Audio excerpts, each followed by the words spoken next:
Next topic है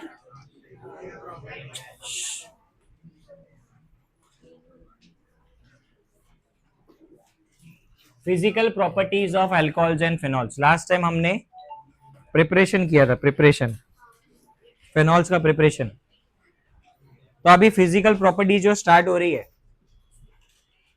उसमें सबसे पहला पॉइंट है नेचर ऑफ इंटर मॉलिक्यूलर जरा 2 घंटा है ना, तुम प्लीज जरा शांत बैठा करो। तुम्हारे को ना समझाने में मेरा टाइम ज्यादा नहीं जाता, तुम्हारे को कंट्रोल करने में ज्यादा टाइम वेस्ट होता है।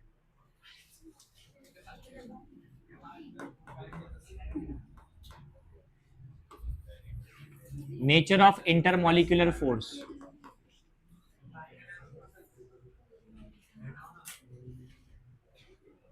देखो ध्यान दो इधर, जो अल्कोहल है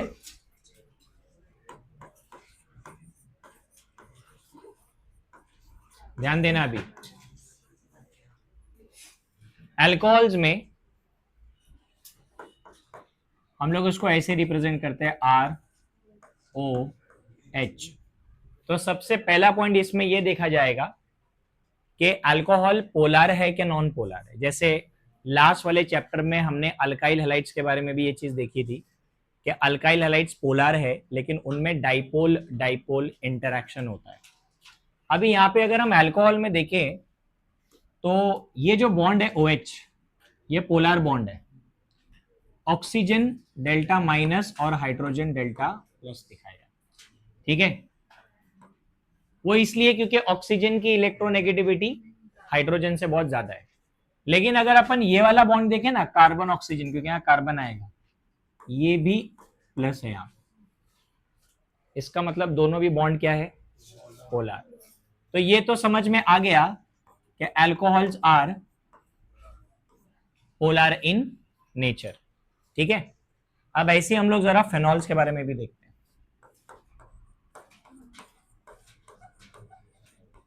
ओके, देखो फेनॉल्स के अंदर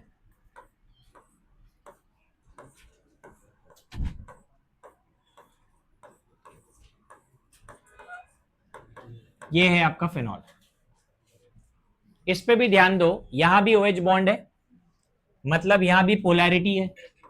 अरे है कि नहीं, delta minus and delta plus, ठीक है। तो इसका मतलब फेनॉल्स भी क्या है, ये भी पोलर है, ओके।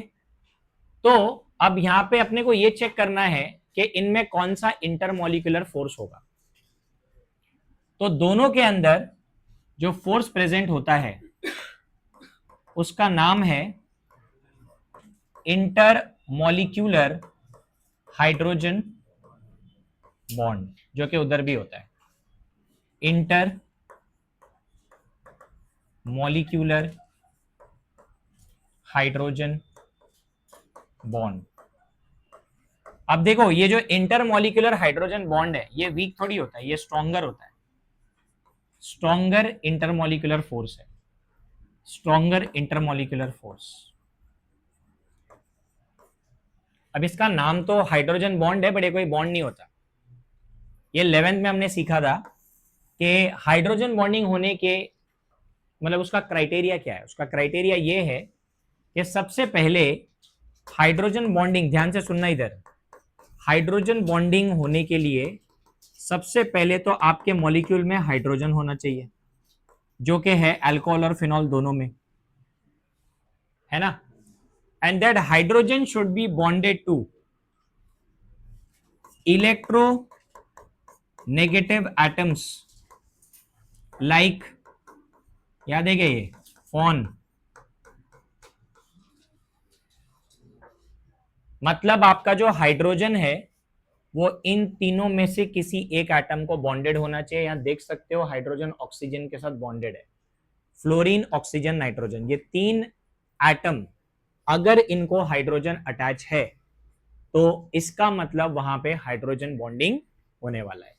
तो पहला तो हमारे को ये क्लियर हो गया कि अल्कोहल और फिनॉल दोनों पोलार तो है, बट पोलार होने के साथ साथ इनमें जो इंटरमोलिक्यूलर फोर्स प्रेजेंट है वो कौन सा है, हाइड्रोजन बॉन्डिंग है। Hydrogen bonding is there intermolecular force. Previous chapter में हमने देखा था कि अल्काइल हैलाइड्स में डाइपोल डाइपोल होता है। Dipole dipole is a weak intermolecular force, तो इनका इंटरमोलिक्यूलर फोर्स उनसे स्ट्रॉन्गर होता है। ठीक है, अब हाइड्रोजन बॉन्डिंग कैसे होता है वो मैं भी बताऊंगा नेक्स्ट स्लाइड पे, इसको लिख लो पहले। Hydrogen bonded to electronegative atom, ऐसा होगा तभी हाइड्रोजन बॉन्डिंग पॉसिबल है। तो O के साथ H होना चाहिए, या N के साथ H होना चाहिए, या फिर F के साथ H होना चाहिए, तभी हाइड्रोजन बॉन्डिंग होता है, अदरवाइज नहीं होता। हो गया।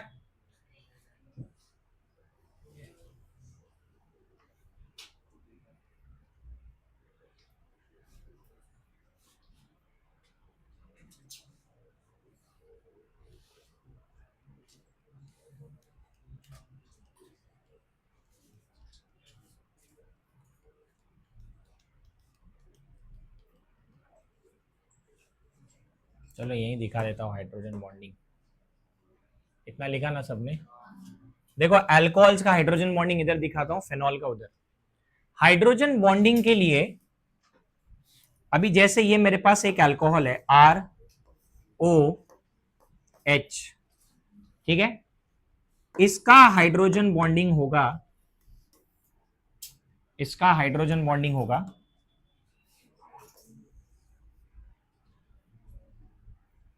दूसरे वाले अल्कोहल के, दूसरे वाले अल्कोहल के H के साथ।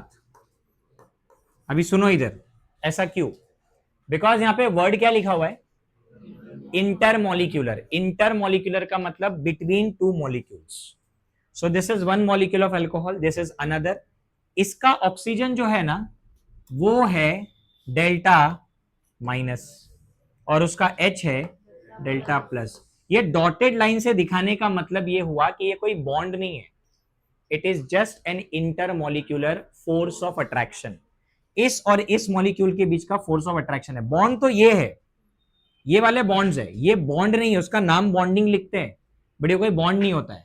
जब किसी एक कंटेनर में आपने अल्कोहल रखा है तो उधर बहुत सारे अल्कोहल के मॉलिक्यूल्स होंगे, तो अल्कोहल अल्कोहल्स के मॉलिक्यूल्स के बीच में ये ऐसे इंटरमोलिक्यूलर हाइड्रोजन बॉन्ड होता है। एग्जैक्टली ऐसे ही फिनॉल में भी होता है। ठीक है, फिनॉल का यहां पे बताता हूं। अभी ये आपका फिनॉल है, इसमें ध्यान दो, इधर देखो, इधर O लिख दिया, इधर मैंने H लिख दिया। ठीक है, अब इस O के साथ यहां पे हाइड्रोजन बॉन्डिंग होने वाला है दूसरे मॉलिक्यूल का। तो दूसरे वाले मॉलिक्यूल का क्या होगा, यहां पे क्या आएगा, H आएगा ना यहां पे, इस तरीके से। तो ये कैसे दिख रहा है, अभी देखो डेल्टा माइनस और ये डेल्टा, इसको बोलते हैं इंटर मॉलिक्यूलर हाइड्रोजन बॉन्ड। इसका क्या इंपैक्ट होता है वो अभी सीखेंगे अगले पॉइंट में।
हुआ क्या? लिखा सबने? चलो अभी ध्यान दो आगे। नेक्स्ट पॉइंट है point number B, physical state. तो फिजिकल स्टेट में बस बेसिक पॉइंट्स है, जिसमें पहला यहां पे लिखा है फिजिकल स्टेट में लोअर अल्कोहल्स आर कलरलेस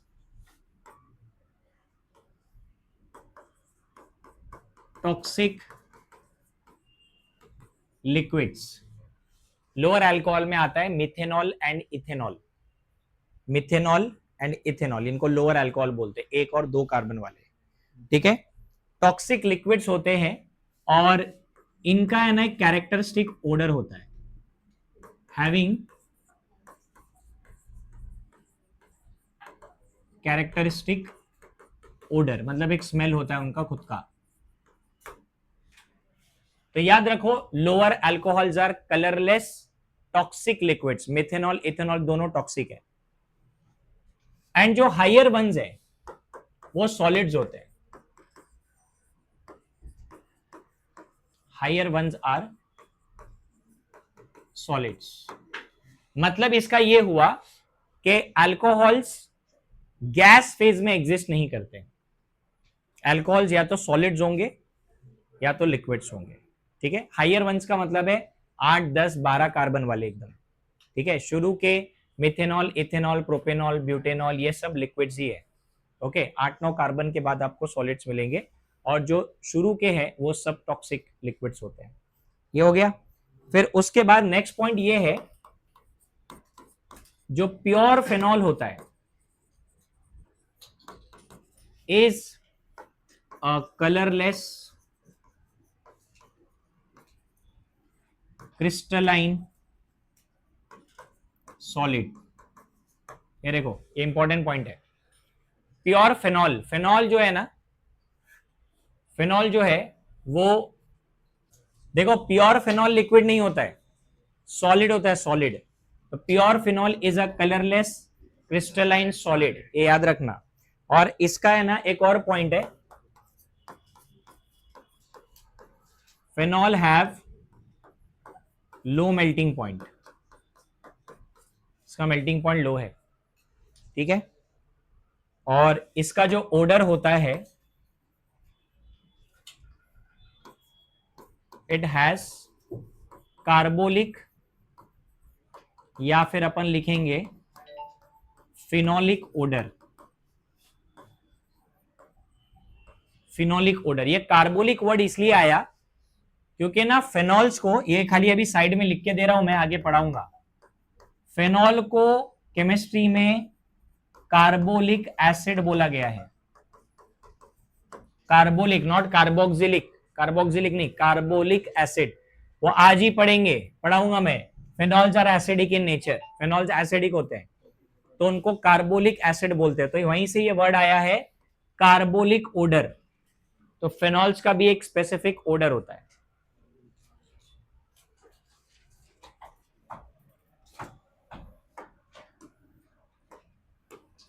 तीसरा पॉइंट जो है इसके बाद पॉइंट नंबर सी, वो है बॉइलिंग पॉइंट। यहां से क्वेश्चन आएगा एग्जाम में, बॉइलिंग पॉइंट। अब जैसे मैंने प्रीवियस चैप्टर में पढ़ाया था कि बॉइलिंग पॉइंट जो होता है ना वो डायरेक्टली प्रोपोर्शनल होता है मॉलिक्यूलर मास से, ठीक है। तो मॉलिक्यूलर मास बढ़ेगा तो बॉइलिंग पॉइंट बढ़ेगा। तो जैसे कि एग्जांपल बताता हूं, अब मेरे पास फर्स्ट अल्कोहल है मिथेनॉल, फिर उसके बाद मेरे पास है इथेनॉल, CH3 CH2OH, फिर उसके बाद है मेरे पास प्रोपेनॉल, CH3 CH2 CH2OH। तो अपने को क्या याद रखना है कि भाई अगर हम इस सीक्वेंस में जा रहे हैं तो बॉइलिंग पॉइंट पे क्या फर्क पड़ेगा। कार्बन एटम तो बढ़ रहा है इधर, तो कार्बन एटम बढ़ेगा तो बॉइलिंग पॉइंट क्या होएगा? हाँ, तो नंबर ऑफ कार्बन एटम्स बढ़ रहे हैं ना, number of carbon atoms increases, therefore boiling point increases. तुम चाहिए तो अपने बुक में देख सकते हो, यहां पे एक टेबल है, ये देखो, इस टेबल में मिथेनॉल का बॉइलिंग पॉइंट लिखा होगा। यहाँ पे कितना लिखा है? मिथेनॉल का बॉइलिंग पॉइंट लिखा है, देखो 65 डिग्री सेल्सियस, और इथेनॉल का 78, उसके बाद ही है। फिर प्रोपेनॉल का, प्रोपेन 1 ओल का 97, बढ़ता जा रहा है। अच्छा, ये तो हमने पढ़ा हुआ है। और हमने एक और चीज पढ़ी है बॉइलिंग पॉइंट में, ये भी प्रीवियस चैप्टर का ही है, यहां कंटिन्यू कर रहा हूं मैं। इन case of isomeric alcohols, what is mean by isomeric alcohols? Same molecular formula and different structural formula. तो इसमें हमने ये देखा है कि ब्रांच चेन वाले का boiling point, branch chain alcohol जो होगा उसका बॉइलिंग पॉइंट हमेशा कम रहेगा स्ट्रेट चेन अल्कोहल से। क्या रीजन बताया था इसका मैंने? हाँ बराबर, सरफेस एरिया जिसका ज्यादा होता है ना, ये जो ब्रांच चेन वाला होता है इसका सरफेस एरिया कम रहता है, क्योंकि ब्रांचेस बढ़ते हैं तो सरफेस एरिया डिक्रीज होता है। और इधर पे क्योंकि यहाँ पे स्ट्रेट चेन है तो इनका सरफेस एरिया ज्यादा रहता है, जिस वजह से यहां पे एक फोर्स एक्ट करता है जिसका नाम है वैंडरवॉल्स, और वो वैंडरवॉल फोर्स जो है ना वो ब्रांच चेन में कम रहता है। वैंडरवॉल्स force of attraction is weaker in case of branch chain, जबकि स्ट्रेट चेन वाले में वैंडरवॉल्स फोर्स, हाँ, वैंडरवॉल्स फोर्स ऑफ अट्रैक्शन जो है वो स्ट्रॉन्गर होगा क्योंकि उसका सरफेस एरिया ज्यादा है। तो इस वजह से ब्रांच चेन का बॉइलिंग पॉइंट हमेशा स्ट्रेट चेन से कम रहेगा। इसका प्रूफ भी उस टेबल में ही है। उस टेबल में देखो, प्रोपेन 1 ओल और प्रोपेन 2 ओल का बॉइलिंग पॉइंट कंपेयर कर लो, प्रोपेन 1 ओल एंड प्रोपेन 2 ओल। हाँ, प्रोपेन 1 ओल का 97 के आसपास है, और प्रोपेन 2 ओल का कितना है? 83 हो गया, क्योंकि वो जो OH ग्रुप है वो सेकेंड कार्बन पे आ गया, तो सरफेस एरिया कम हो गया, इस वजह से बॉइलिंग पॉइंट डिक्रीज हो गया।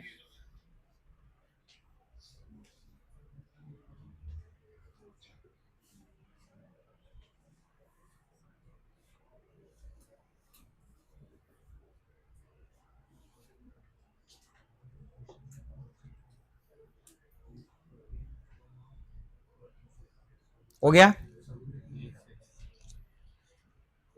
फास्ट लिखो।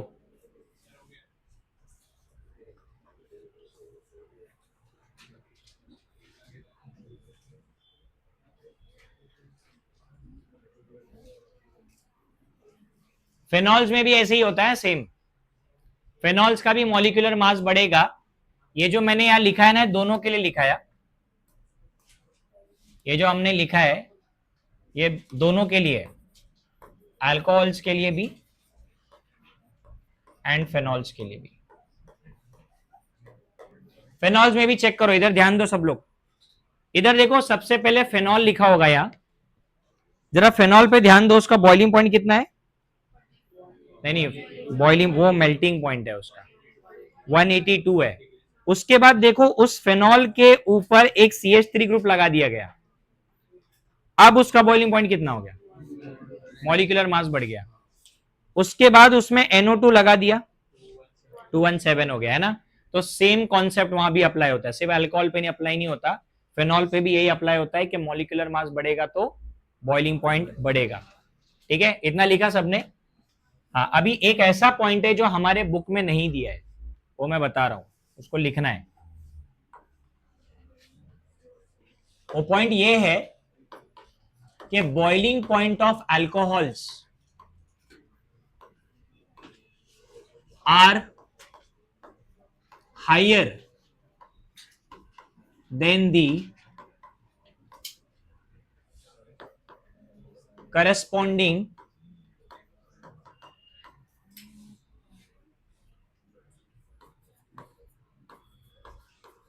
aldehydes, ketones, amines, alkyl halides, ethers and hydrocarbons of comparable molecular mass। ये अपने बुक में लिखा ही नहीं है। देखो ये पॉइंट को जानना बहुत जरूरी है, बिकॉज ये अगले चैप्टर में इसका कंटिन्यूएशन आएगा। इधर मैंने क्या लिखा है, अल्कोहल का बॉइलिंग पॉइंट हाइयर होता है किससे? Aldehyde, ketone, amine, alkyl halide, ether, hydrocarbon, इन सबसे ज्यादा होता है। कंपेरेबल मॉलिक्यूलर मास मतलब सेम मॉलिक्यूलर मास ज्यादा ही होता है। उसका एक ही रीजन है कि alcohols have intermolecular hydrogen bond, और इन सब लोगों के पास डाइपोल डाइपोल होता है, जिसमें से हाइड्रोकार्बन के पास तो डाइपोल भी नहीं होता क्योंकि वो नॉन पोलर है, और अमाइन अकेला होता है इसमें। ये अगले चैप्टर में सिखा दूंगा। अमाइन वो है जो कि पोलर है और इसमें हाइड्रोजन बॉन्डिंग भी है, लेकिन इसमें NH बॉन्ड है और अल्कोहल में OH बॉन्ड है। तो अल्कोहल का हाइड्रोजन बॉन्ड अमाइन के हाइड्रोजन बॉन्ड से स्ट्रॉन्गर है। क्यों? ये ज्यादा पोलर है क्योंकि लार्ज डिफरेंस इन इलेक्ट्रोनेगेटिविटी है। अमाइन में भी हाइड्रोजन बॉन्डिंग है, बिकॉज अमाइंस में NH बॉन्ड होता है। अभी मैंने बताया कि हाइड्रोजन और नाइट्रोजन जुड़ेगा तब भी हाइड्रोजन बॉन्डिंग आएगा। तो अमाइंस में भी हाइड्रोजन बॉन्ड है, लेकिन अमाइन और अल्कोहल का जब बॉइलिंग पॉइंट कंपेयर करते हैं तो अमाइंस का बॉइलिंग पॉइंट कम आता है, बिकॉज NH बॉन्ड की पोलैरिटी OH बॉन्ड से कम होती है। और बाकी सबको अगर तुम देखो ना, aldehyde, ketone, alkyl halide, ether, इनमें से किसी के पास हाइड्रोजन बॉन्डिंग नहीं है, किसी के पास नहीं है। समझा? तो रीजन क्या है अल्कोहल्स के हाई बॉइलिंग पॉइंट का? थैंक यू, शुक्रिया। क्या रीजन है? क्या रीजन लिखेंगे उधर? यस, तो रीजन ये है इसका, reason is alcohols have stronger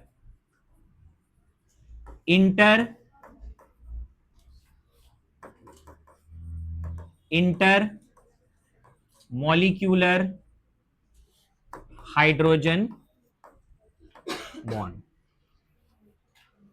ठीक है, समझ में आ गया? अब इसमें जो आपका alkyl halide, ether, aldehyde, ketone, ये सब डाइपोल डाइपोल वाला है, और हाइड्रोकार्बन क्या है? नॉन पोलर, तो पोलैरिटी नहीं है उसके पास। तो उसके पास एक ही फोर्स है, वैन डर वाल्स फोर्स, जो कि वीकेस्ट होता है। तो अल्कोहल जब स्ट्रॉन्गर इंटरमॉलिक्यूलर हाइड्रोजन बॉन्ड। तो भाई सोल्यूबिलिटी सबसे पहले किसमें चेक करते हैं? वाटर में। अल्कोहल्स पानी में हाईली सोल्यूबल होते हैं, और तुमको तो पता ही होगा, वैसे रोज का काम है तुम्हारा। बट लोअर अल्कोहल्स की बात चल रही है।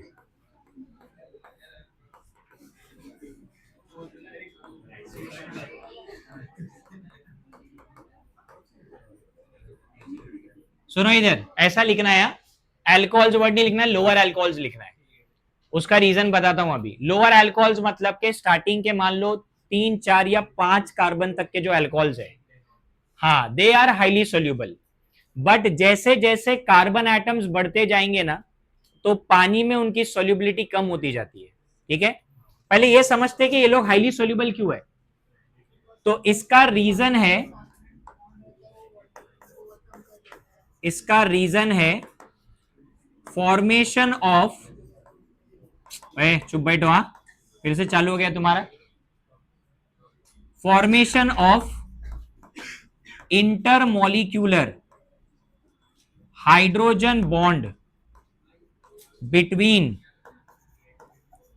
Alcohol and water. Previous chapter में मैंने बताया था कि अल्काइल हैलाइड्स पोलर है, लेकिन फिर भी वो पानी में डिसॉल्व नहीं होते, they are insoluble in water. उसका रीजन ये था कि अल्काइल हैलाइड्स का पानी के साथ कोई इंटरेक्शन नहीं होता है, लेकिन अल्कोहल्स का पानी के साथ इंटरेक्शन होता है, they form hydrogen bond with water. इसीलिए जो लोअर अल्कोहल्स हैं they are highly soluble in water. ठीक है, अब ये कैसे दिखाएंगे हाइड्रोजन बॉन्डिंग, देखो यहां पे ऐसे दिखाएंगे। अभी यहां दिखा रहा हूं मैं, ये वाटर है, वाटर ऐसे ही होता है वी शेप। अब वाटर के आसपास जो भी हाइड्रोजन आपको दिख रहे हैं ये सब अल्कोहल के साथ जुड़ सकते हैं। ये देखो यहां पे एक बना देंगे हाइड्रोजन बॉन्ड के लिए, एक इधर बना दो,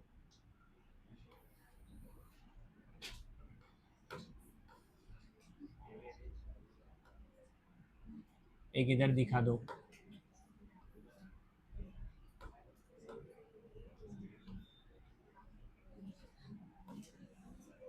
ओके, इधर देखो कैसे दिखाना है। ये जो H है ना, इसके साथ अल्कोहल का कौन सा एटम जुड़ेगा, ऑक्सीजन। इस H के साथ भी, यहां पे O है ना, H आएगा इधर, इधर भी, इधर भी H आएगा।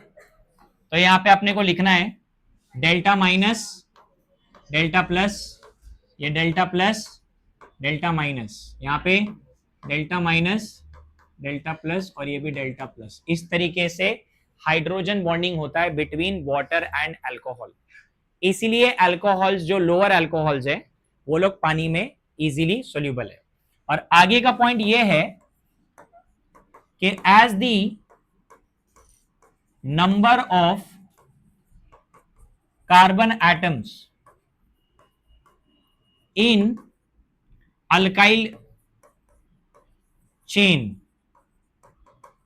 increases, the solubility of alcohols in water decreases। क्या रीजन होता है ये कार्बन बढ़ने से एक्चुअली इनकी सोल्यूबिलिटी डिक्रीज क्यों होती है पानी में?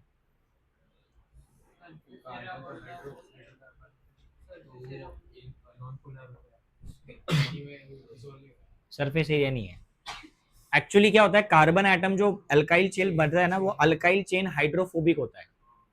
जितने ज्यादा कार्बन बढ़ेंगे उतना वो हाइड्रोफोबिक, हाइड्रोफोबिक किसको बोलते हैं, पानी को रिपेल करता है। तो बड़ा चेन होगा तो वो ज्यादा हाइड्रोफोबिक होगा, तो पानी को अप्रोच होने नहीं, मतलब पानी उसको अप्रोच ही नहीं कर सकता, वो रिपेल करता है पानी को। इसलिए जिस अल्कोहल में ज्यादा कार्बन होते हैं, 5, 6, 7, 8 जैसे जैसे कार्बन बढ़ते हैं उनकी सोल्यूबिलिटी पानी में कम हो जाती है। समझ में आ गया? इसलिए लोअर अल्कोहल जो है ना सिर्फ वही पानी में इजीली डिजोल्व होते हैं। हम लोग नॉर्मली ऑर्गेनिक केमिस्ट्री में अल्कोहल्स को एज अ सॉल्वेंट यूज करते हैं। Methanol, ethanol are industrial solvent. Industry में काफी सारी चीजें डिजोल्व करने में, जैसे फैट हो गया, गम हो गया, रेजिन्स हो गया, है ना, ये सब चीजों को डिजोल्व करने के लिए अल्कोहल ही लगता है। तो methanol, ethanol are mostly use as a solvent. वो खुद भी सॉल्वेंट है और वो पानी के साथ भी इजीली मिक्स हो जाते हैं। अपन ने सोल्यूशन चैप्टर में पढ़ा था ये इथेनॉल और वाटर का मिक्सचर, आइडियल नॉन आइडियल में पढ़ाया था मैंने।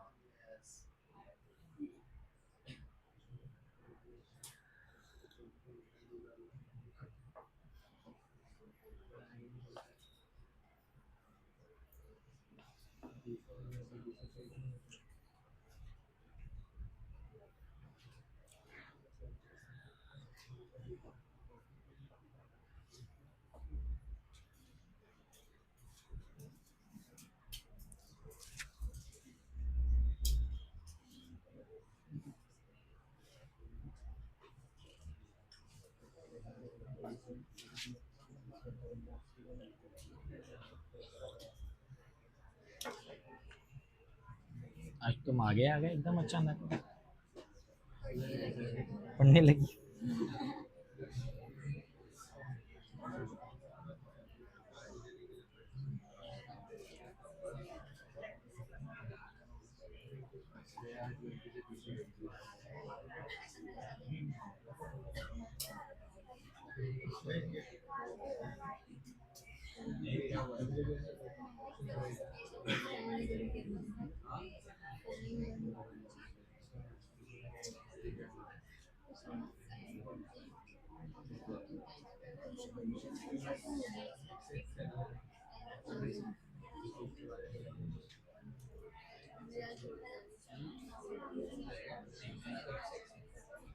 अरे हो गया, तो यहाँ पे फिजिकल प्रॉपर्टी हो गया।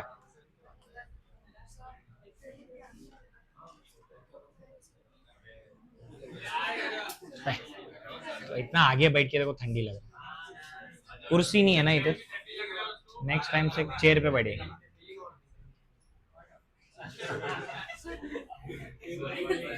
ऐसा मुंह बना रहा है वैसा दया वाला, तभी क्या करेगा। मतलब जस्ट अभी अभी इसकी जान निकलने वाली है। सर कर दो सर, बंद कर दो सर, बस निकल ही रही है अभी, ऐसा कर रहा है।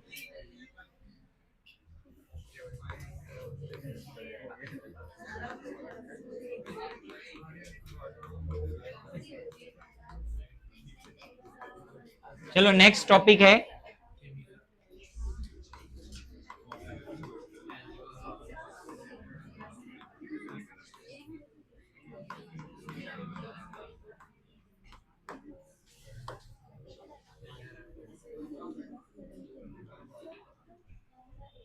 Chemical properties. अभी पूरा का पूरा कॉन्सेप्चुअल टॉपिक है, और जो असाइनमेंट भी दिया है या जो एमसीक्यू डाला है उसमें इसके ऊपर काफी क्वेश्चंस है।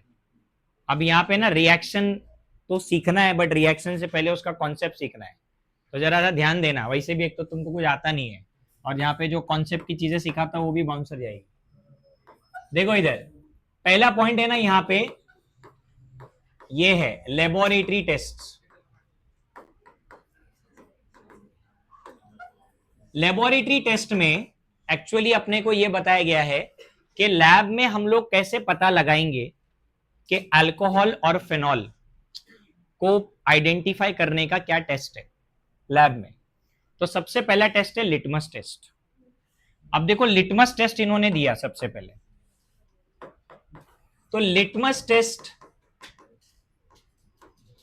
हम नॉर्मली क्या देखने के लिए करते हैं? यस, एसिडिक और बेसिक, यही चेक करने के लिए है ना, लिटमस पेपर का कलर चेंज होना चाहिए। तो अब है ना लिटमस टेस्ट है ना अल्कोहल और फिनॉल दोनों का किया गया। ध्यान देना इधर, पहले टेस्ट किया गया एक्वियस सॉल्यूशन ऑफ अल्कोहल्स का, अल्कोहल्स का एक्वियस सॉल्यूशन लिया गया। अभी देखो ये वही अल्कोहल होंगे जो वाटर सोल्यूबल है, ऑब्वियसली एक्वियस सॉल्यूशन मतलब पानी है ना अंदर, तो ये वाटर सोल्यूबल अल्कोहल्स है। तो पता चला कि इनका जो सॉल्यूशन है, देखो अब ये बहुत इंटरेस्टिंग कॉन्सेप्ट है, क्योंकि अल्कोहल का नेचर अभी मैं बता देता हूं एसिडिक है, लेकिन लिटमस पेपर पे वो न्यूट्रल आता है। लिटमस पेपर पे there is no colour change, तो ये जनरली देखा गया। और फिर उसके बाद फेनॉल का सॉल्यूशन लिया गया, एक्वियस सॉल्यूशन ऑफ फेनॉल। तो इसमें पता चला कि it turns blue litmus to red.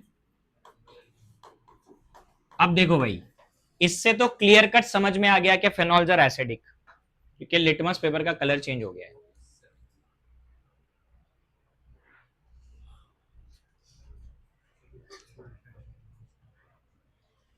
तो इसका मतलब हमारा जो फेनॉल है इसका नेचर क्या है? एसिडिक नेचर है। और एक और चीज यहां पे कंफर्म कर सकते हैं कि phenols are stronger acid than alcohol. अगर अल्कोहल एसिड है भी, जो आगे मैं बताऊंगा क्यों एसिड है वो, तो फेनॉल अल्कोहल से ज्यादा एसिडिक ही माना जाएगा, क्योंकि ये तो यार लिटमस पेपर का कलर चेंज कर दे रहा है, तो ये तो स्ट्रॉन्ग एसिड ही हुआ। ओके, तो एसिडिक नेचर पता चल गया लिटमस टेस्ट से। अच्छा, अब एक और चीज होती है जिससे हम एसिड बेस का पता लगा सकते हैं। नहीं वो तो होगा, वो तो अभी आएगा। एक और चीज जो अपन लैब में कर सकते हैं, neutralisation reaction. What is neutralisation? अगर मुझे पता चल गया कि मेरा सब्सटेंस एसिडिक है, तो मैं उसमें बेस डाल के देखता हूं, सॉल्ट बनना चाहिए, तो वही अगला पार्ट है। तो सेकंड जो टेस्ट आया ना लैब का, उसका नाम है reaction with basis. Reaction with basis.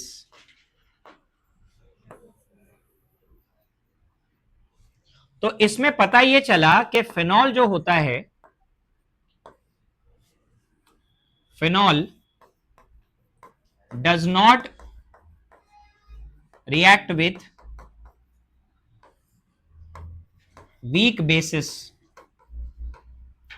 like NaHCO3 but reacts with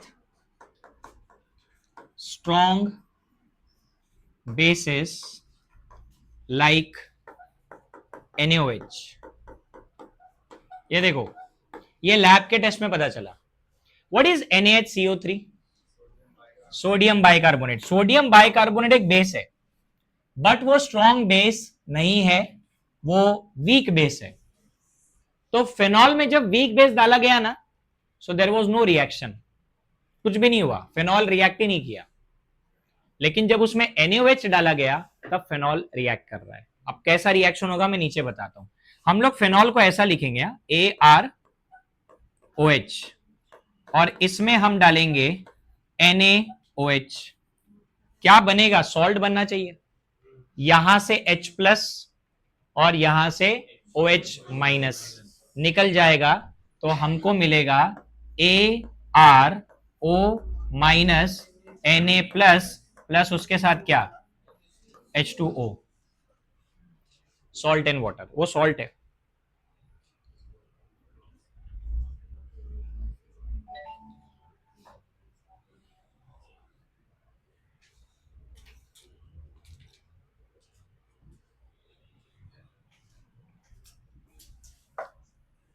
अच्छा, अभी तक किसी ने डिटेक्शन ऑफ फंक्शनल ग्रुप किया है क्या कॉलेज में? डिटेक्शन ऑफ फंक्शनल ग्रुप का एक्सपेरिमेंट होता है, सॉल्ट एनालिसिस चालू है अभी तक।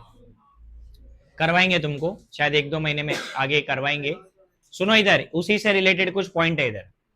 जब तुम डिटेक्शन ऑफ फंक्शनल ग्रुप का एक्सपेरिमेंट करोगे कॉलेज में, उसमें क्या होता है, एक सैंपल हमारे को देते हैं कोई भी ऑर्गेनिक कंपाउंड का, तो डिटेक्ट, जैसे एक्सपेरिमेंट का नाम है डिटेक्शन ऑफ फंक्शनल ग्रुप, तो जनरली सबसे पहला कंपाउंड कार्बोक्सिलिक एसिड होता है।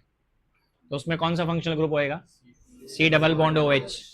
तो अब है ना, वो एसिड से रिलेटेड कुछ टेस्ट होते हैं, वो परफॉर्म करना होता है, और वो टेस्ट अगर पॉजिटिव आया तो अपन लिख देंगे कि भाई COH इज प्रेजेंट। तो क्या होता है, सुनो, ये उसके जैसे ही है। तो सबसे पहले ना एसिड में बेस ऐड करते हैं वो लोग कॉलेज में, तुम भी बताया जाएगा तुमको। तो सॉल्ट एंड वाटर बनेगा। अब सॉल्ट एंड वाटर बनने का मतलब क्या होता है मालूम है? एसिड है ना पूरी तरीके से बेस में डिसॉल्व हो जाता है, तो आपको टेस्ट ट्यूब में पूरा क्लियर सोल्यूशन मिलता है। क्या मिलता है? इधर भी वही हो रहा है। ये फेनॉल के पार्टिकल बेस में पूरी तरीके से डिसॉल्व हो चुके हैं। अब ये करने के बाद तुम्हारे को टीचर्स बोलेंगे कॉलेज के कि भाई अभी ना तुमको कंफर्मेटरी टेस्ट करना है। अब what is this confirmatory test? Confirmatory test में क्या करते हैं, जो एसिड डिसॉल्व हो चुका है बेस में, उसको वापस रीजनरेट करना है। तो वो रीजनरेट कैसे होता है? उसमें कॉन्सेंट्रेटेड HCl डालते हैं, 2-3 ड्रॉप डालते हैं। जैसे ही HCl डाला ना, तो जो एसिड तुम्हारा डिसॉल्व हो चुका था वो पूरा प्रेसिपिटेट होके रीजनरेट होगा, तो व्हाइट कलर का पूरा टेस्ट ट्यूब में पार्टिकल नजर आएगा। इट मींस कंफर्म हो चुका है कि आपका सब्सटेंस एसिड है। अब ये फेनॉल भी अपना क्या है? एसिड है। बेस डाला ना, तो ये जो बना ना, this is a clear solution. Test tube में क्लियर सोल्यूशन है ये। अब क्या करते हैं, इस क्लियर सोल्यूशन के अंदर वी ऐड कॉन्सेंट्रेटेड HCl, और जैसे ये डालेंगे ना, you will get a phenol regenerated form में, जिसको हम लिखते हैं PPT, प्रेसिपिटेट, और बाय प्रोडक्ट आपका वो NaCl है। समझा? ये कंफर्मेटरी होता है। अगर मान लो आपने HCl डाला और आपका सॉलिड रीजनरेट नहीं हुआ, तो फिर आप लिखोगे कि भाई ये एब्सेंट है, प्रेजेंट नहीं है। ये प्रूफ होता है कि प्रेसिपिटेट आना ही चाहिए। तो ये कार्बोक्सिलिक एसिड के साथ करेंगे।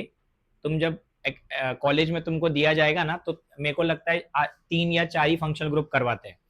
एक तो कार्बोक्सिलिक एसिड करवाते हैं, एक अल्डिहाइड करवाते हैं, एक कीटोन करवाते हैं, और शायद एक अमाइन करवाते हैं। 4 ही करवाते हैं, अभी वो बाकी कॉलेज पे डिपेंड करता है। तो वो टेस्ट में फेनॉल नहीं होगा, क्योंकि फेनॉल टॉक्सिक सब्सटेंस है, तो वो तुम्हारे को देंगे नहीं। तो तुम्हारे को ऐसा ही कुछ कार्बोक्सिलिक एसिड के साथ करना पड़ेगा। ठीक है? इतना लिखा सबने? हाँ, अब आगे ध्यान दो, सुनो। अब ये फिनॉल के बारे में तो पता चल गया, अब है ना अल्कोहल्स के बारे में देखो क्या पता चला कि alcohols alcohols does not react with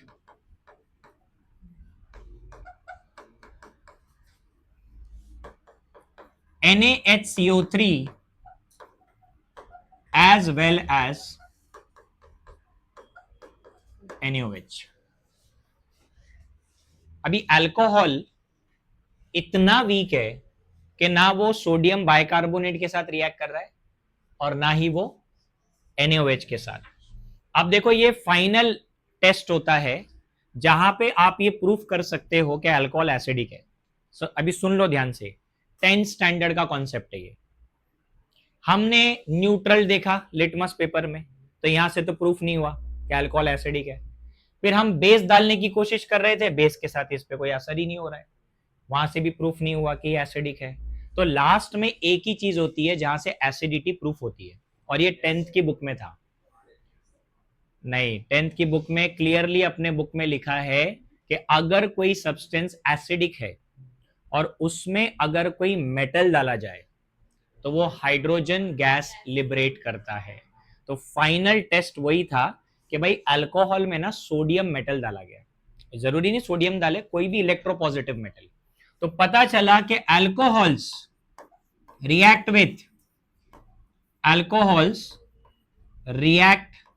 with active metals like sodium, potassium, aluminium etcetera. और जब मेटल के साथ ये रिएक्ट करेगा ना, ये देखो ऐसा कुछ रिएक्शन होगा, अभी ध्यान देना इधर, ROH प्लस Na, क्या रिएक्शन होगा मालूम है? ये बॉन्ड टूटेगा। अरे OH बॉन्ड टूटेगा ना, ये उस चीज की निशानी है कि वो एसिडिक है, क्योंकि बॉन्ड पोलर है।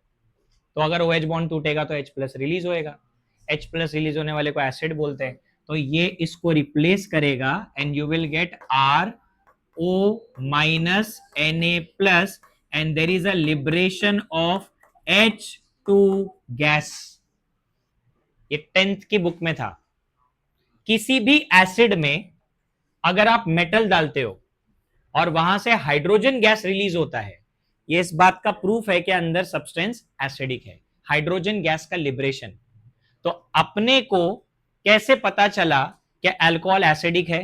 तो अल्कोहल लिया गया, उसमें सोडियम मेटल डाला गया, तो है ना गैस इवॉल्व होने लगा टेस्ट ट्यूब में से, और वो गैस हाइड्रोजन है। वो कैसे पता चला? Hydrogen is a combustible gas, it catches fire. हाँ, तो वो जब टेस्ट ट्यूब में फायर कैच किया ना, तो समझ में आ गया वो हाइड्रोजन गैस है, और हाइड्रोजन गैस रिलीज हुआ मतलब ये एसिडिक है। लेकिन ये बहुत ही वीक एसिड है, स्ट्रॉन्ग एसिड बिल्कुल भी नहीं, it is a very weak acid. ठीक है, तो ये जो कंपाउंड है ना, इसका नाम है sodium alkoxide.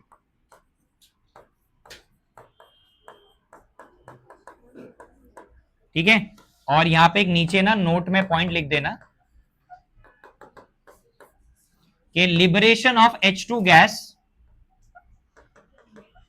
liberation of H2 gas is used to detect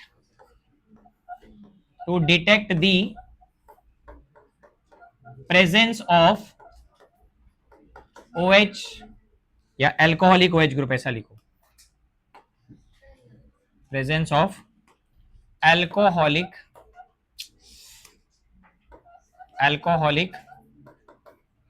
OH। ये देखो, ये लिख के रखो नीचे, लिबरेशन ऑफ H2 गैस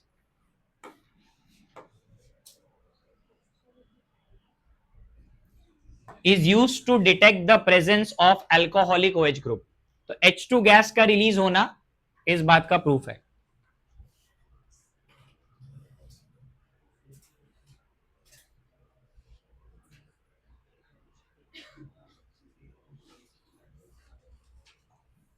ठीक है, तो अल्कोहल स्ट्रॉन्ग एसिड है क्या वीक एसिड है? हाँ, तो वहां लिख लो।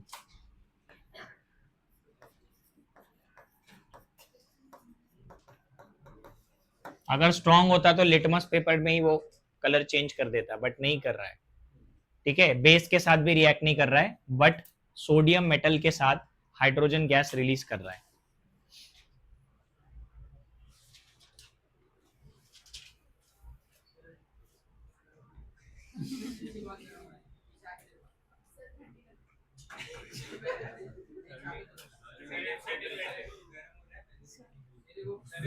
अभी है ना, मैं सर को ये चीज बताऊंगा जरा अगले लेक्चर में।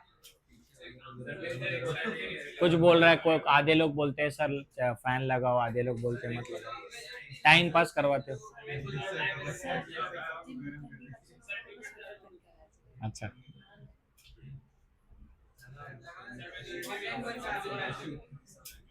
ये इधर ये काँप रहा था ये। एक तो बैठा इधर भी बीच में और उसको ठंडी भी लग रही, समीर को।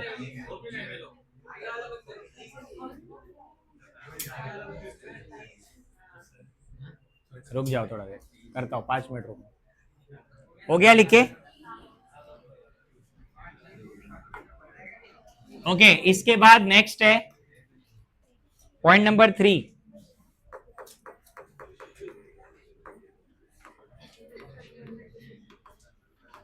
Characteristic test for phenol. ये प्रीवियस ईयर का क्वेश्चन है। अभी सुनो क्वेश्चन क्या है वो पता चलेगा। फेनॉल को डिटेक्ट करने का एक स्पेशल टेस्ट होता है जो लैब में हम परफॉर्म करते हैं, जो अल्कोहल के साथ नहीं होता, सिर्फ फेनॉल के साथ। अब बताता हूं ये कैसे होता है एक्चुअली। इसको बोलते हैं डिस्टिंग्विश टेस्ट, अल्कोहल और फेनॉल का डिस्टिंग्विश।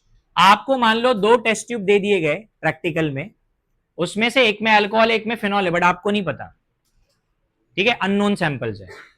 अब आपको डिटेक्ट करना है लैब में, बिना कुछ मतलब एक्सपेरिमेंट नहीं करना है, टेस्ट करना है सिर्फ। तो एक ये टेस्ट है जिससे आपको पता चल जाएगा कौन से टेस्ट ट्यूब में फेनॉल है और कौन से टेस्ट ट्यूब में अल्कोहल है। अभी सुनो इधर, रिएक्शन देखो ऐसा है। तो जो फेनॉल होता है C6H5OH, हम टेस्ट ट्यूब में फेनॉल लेते हैं, या जिस टेस्ट ट्यूब में भी फेनॉल होगा, हम उसके अंदर ये वाला सॉल्यूशन डालेंगे, इसको बोलते हैं neutral FeCl3, ferric chloride. Ferric chloride हमारे लैब में इजीली अवेलेबल रहता है, हर लैब में होता है। ये लाइट ग्रीन कलर का सॉल्ट होता है, इसको पानी में डिसॉल्व करेंगे, इजीली वो डिसॉल्व हो जाता है, एंड देन उसको फेनॉल वाले टेस्ट ट्यूब में डाल देंगे। जैसे ही फेनॉल के टेस्ट ट्यूब में डालते हैं, we get a compound C6H5O whole thrice Fe और उसके साथ 3HCl। अब देखो ये 3 मैंने लिखा है, मतलब यहां मुझे 3 फेनॉल लेना पड़ेगा। इधर हुआ क्या सुनो ध्यान से, फेनॉल को एसिडिक बोला है ना, तो H+ रिलीज करना चाहिए। कितने H+ रिलीज करेगा? एक मॉलिक्यूल में से एक निकलेंगे, तो 3 निकल गए, तो 3H और इधर क्या था 3Cl हो गया। अब ये जो बचा ना इधर C6H5O, इसका बॉन्डिंग किसके साथ हुआ? अब ये जो Fe वाला कंपाउंड है ना, इसका नाम है, इसका नाम फेरिक फिनॉक्साइड है, और इसका कलर ध्यान से सुनो, इसका कलर वैसे तो वॉयलेट ही आता है, बट अपने बुक में ना और भी नाम लिखा हुआ है। अपने बुक में लिखा है कि भाई वो ग्रीन भी हो सकता है, पर्पल भी हो सकता है। पर्पल जनरली मैं बताऊं तो ग्रीन नहीं आता, बहुत रेयर केसेस में आता है। इसका एक्चुअल कलर वॉयलेट है। अब है ना, अपने एमसीक्यू में क्वेश्चन ये था कि जो टेस्ट में वॉयलेट कलर आता है, तो वॉयलेट कलर आने का रीजन मतलब कौन सा कंपाउंड है विच शोज वॉयलेट कलर, तो वो ये कंपाउंड है। उसका शक्ल देख लो। इस फेरिक वर्ड क्यों आया इधर? बिकॉज Fe+3 ऑक्सीडेशन स्टेट में +3, और ये जो C6H5O है ना, इसको फिनॉक्साइड बोलते हैं। क्या बोलते हैं इसको? फिनाइल पे ऑक्सीजन, फिनॉक्साइड। दिस कंपाउंड का formation gives you purple colour या वॉयलेट कलर। अब अगर ये सेम टेस्ट हम लोग अल्कोहल के साथ करेंगे, और उसमें मैं FeCl3 डालूंगा neutral, so there is no reaction. ये टेस्ट अल्कोहल का है ही नहीं, it is only for phenol. इसलिए ऊपर मैंने टॉपिक में क्या लिखा था, characteristic test for phenol. So ये अल्कोहल्स का टेस्ट नहीं है। तो अल्कोहल FeCl3 के साथ रिएक्ट नहीं करते। तो ये भी लेबोरेटरी टेस्ट हो गया एक। ओके, अब लेबोरेटरी टेस्ट में फोर्थ वाला कौन सा है? ये अपने बोर्ड के पेपर में आया है, डिस्टिंग्विश टेस्ट फॉर अल्कोहल्स। अच्छा, अल्कोहल का डिस्टिंग्विश टेस्ट मतलब क्या? कितने टाइप के अल्कोहल है? 3, बराबर। तो हाउ विल यू डिस्टिंग्विश कि भाई ये प्राइमरी है, ये सेकेंडरी है, टर्शरी है? उसका टेस्ट है ये। और ये हम पढ़ चुके हैं प्रीवियस चैप्टर में, लूकास रिएजेंट से प्रूफ होता है ये। अब कितने लोग को लूकास रिएजेंट पता है? हाँ बोलो बोलो। हाँ, कॉन्सेंट्रेटेड प्लस, सिर्फ ZnCl2 नहीं लिखना है। हाँ, लूकास रिएजेंट से आप 3 अल्कोहल्स को डिस्टिंग्विश कर सकते हो। अब तुमने पढ़ा है अगर, क्योंकि टेस्ट था, तो इतना तो याद होगा कि ये जो टेस्ट है इसमें अल्कोहल्स की एक रिएक्टिविटी होती है, order of reactivity of alcohols. क्या ऑर्डर है ये बताओ? हाँ, टर्शरी सबसे ज्यादा रिएक्टिव है ना इसमें, उससे कम सेकेंडरी, और सबसे कम। हाँ, अभी इसी को मैं कैसे डिस्टिंग्विश कर सकते हैं वो बता रहा हूं, ठीक है? सुनो ध्यान से। जब हम HCl डालते हैं अल्कोहल में तो अल्काइल क्लोराइड बनता है, बराबर है? OH ग्रुप रिप्लेस होता है और उसके जगह क्या आता है? Cl आता है। अब ये जो अल्काइल क्लोराइड है ना, ये इनसोल्यूबल सब्सटेंस है। क्या है ये? हाँ, इनसोल्यूबल होता है। तो अभी टेस्ट को कैसे याद रखने का मैं उस साइड में लिख रहा हूं, ठीक है? ध्यान देना इधर। देखो, अगर मेरे पास प्राइमरी अल्कोहल है, प्राइमरी अल्कोहल, उसमें हम लोग लूकास रिएजेंट डालेंगे, फिर एक सेकेंडरी अल्कोहल है उसमें ऐड करेंगे, एंड देन फिर टर्शरी अल्कोहल है उसमें ऐड करेंगे। तीनों में हम लोग यहां पे लूकास रिएजेंट लिख देंगे, ठीक है?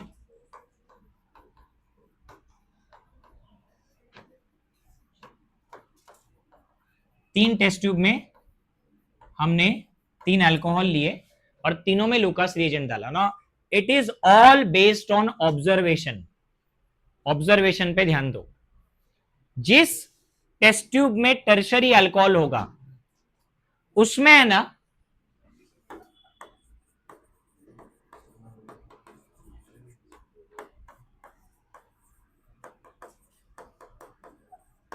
इमीडिएट टर्बिडिटी आएगी। टर्बिडिटी मतलब क्योंकि अल्काइल क्लोराइड इनसोल्यूबल है तो इमीडिएटली अल्काइल क्लोराइड बनेगा, क्योंकि यहां हीटिंग की जरूरत नहीं पड़ती है, मैंने बोला था।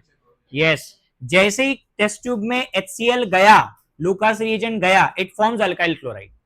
तो वो अल्काइल क्लोराइड इतना फास्ट बनता है कि उस टेस्ट ट्यूब में आपको व्हाइट कलर के पार्टिकल नजर आने लगे, इमीडिएटली नजर आएंगे। मतलब वो कौन सा अल्कोहल है? वो टर्शरी। अब सेकेंडरी वाले में देखो क्या होता है। सेकेंडरी वाले में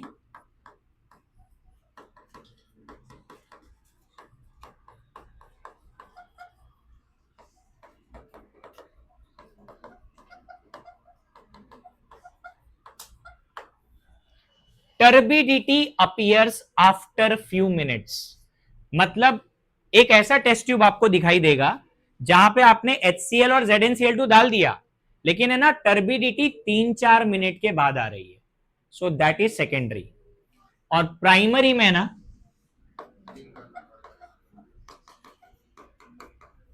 टर्बिडिटी अपीयर्स आफ्टर हीटिंग, कितने लोग को याद है मैंने यहां हीटिंग लिखा था? याद है?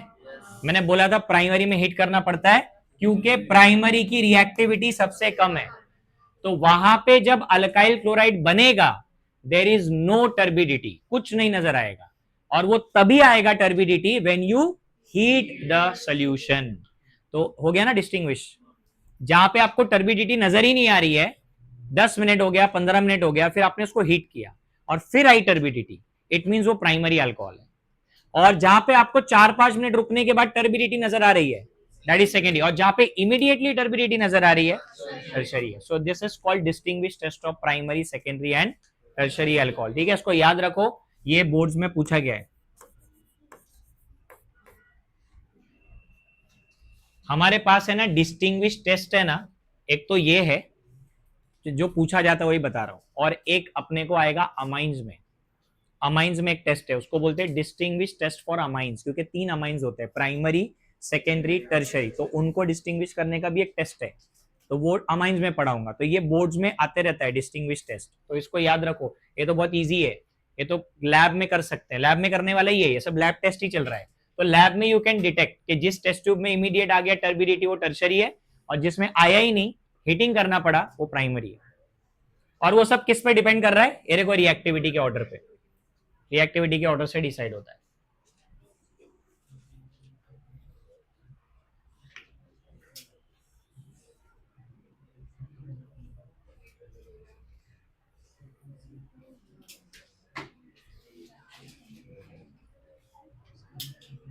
चलो हो गया।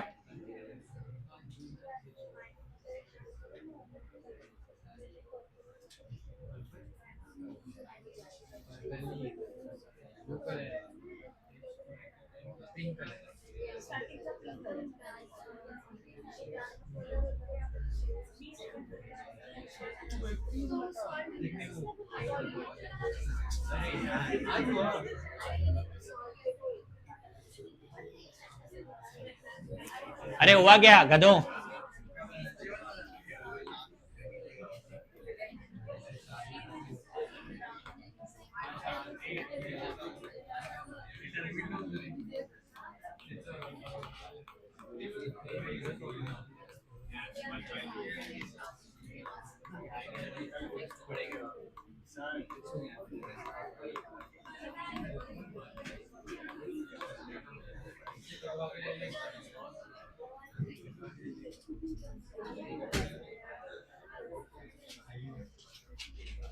तू क्यों बोल रहा है?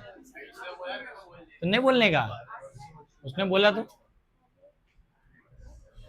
सुनो इधर अभी, ओए, नेक्स्ट पॉइंट जो है ना, देखो अभी इसके बाद अल्कोहल के दो ही टाइप के रिएक्शन है, मतलब एक तो ये अभी पढ़ने वाले, इसमें लिखा है reaction involving breaking of OH bond. अभी मैं वो सारे रिएक्शन पढ़ाने वाला हूं इसके बाद जिसमें अल्कोहल का ओएच बॉन्ड टूटेगा, लेकिन उसके बाद जब नेक्स्ट लेक्चर आएगा उसमें एक और रिएक्शन है जहां पे होएगा ब्रेकिंग ऑफ सीओ बॉन्ड, मतलब कार्बन ऑक्सीजन का बॉन्ड टूटेगा, क्योंकि अल्कोहल का दोनों बॉन्ड पोलर है। अरे बताया था ना यार, ये देख लो इधर, जिनको भूल जाती है पब्लिक, इसके दोनों बॉन्ड्स पोलर है, तो ये बॉन्ड भी टूट सकता है और ये भी। तो अभी हम लोग फिलहाल वो सारे रिएक्शंस करेंगे जहां पे OH बॉन्ड टूटने वाला है, ठीक है। और ये बॉन्ड का टूटना इस बात का प्रूफ देता है कि अल्कोहल्स आर एसिडिक, क्योंकि हमने आरेनियस एसिड का डेफिनेशन पढ़ा है, जो H+ आयंस प्रोड्यूस करता है वो एसिड है। तो इसका मतलब जब OH बॉन्ड टूटेगा तभी तो H+ निकलेगा ना, तो हम लोग को यहाँ पे एसिडिटी ऑफ अल्कोहल समझना है अभी। ओके, तो अपना टॉपिक जो है ना उसका नाम क्या है देखो,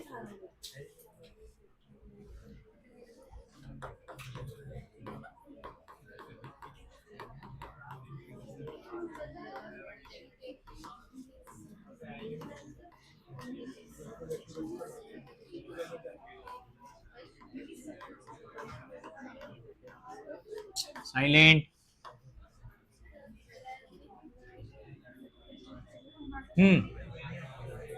ये हमारा टॉपिक है, एसिडिटी दोनों की पढ़नी है हमारे को, अल्कोहल फिनॉल की। पहले मैं अल्कोहल का पूरा कॉन्सेप्ट एक्सप्लेन करता हूं। तो इसके अंदर है ना, देखो सबसे पहले हम पढ़ेंगे एसिडिटी ऑफ अल्कोहल्स। अरे चुप बैठो रे।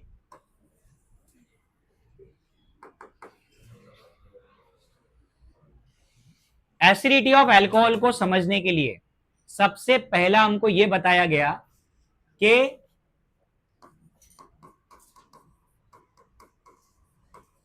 Acidity of alcohols depends upon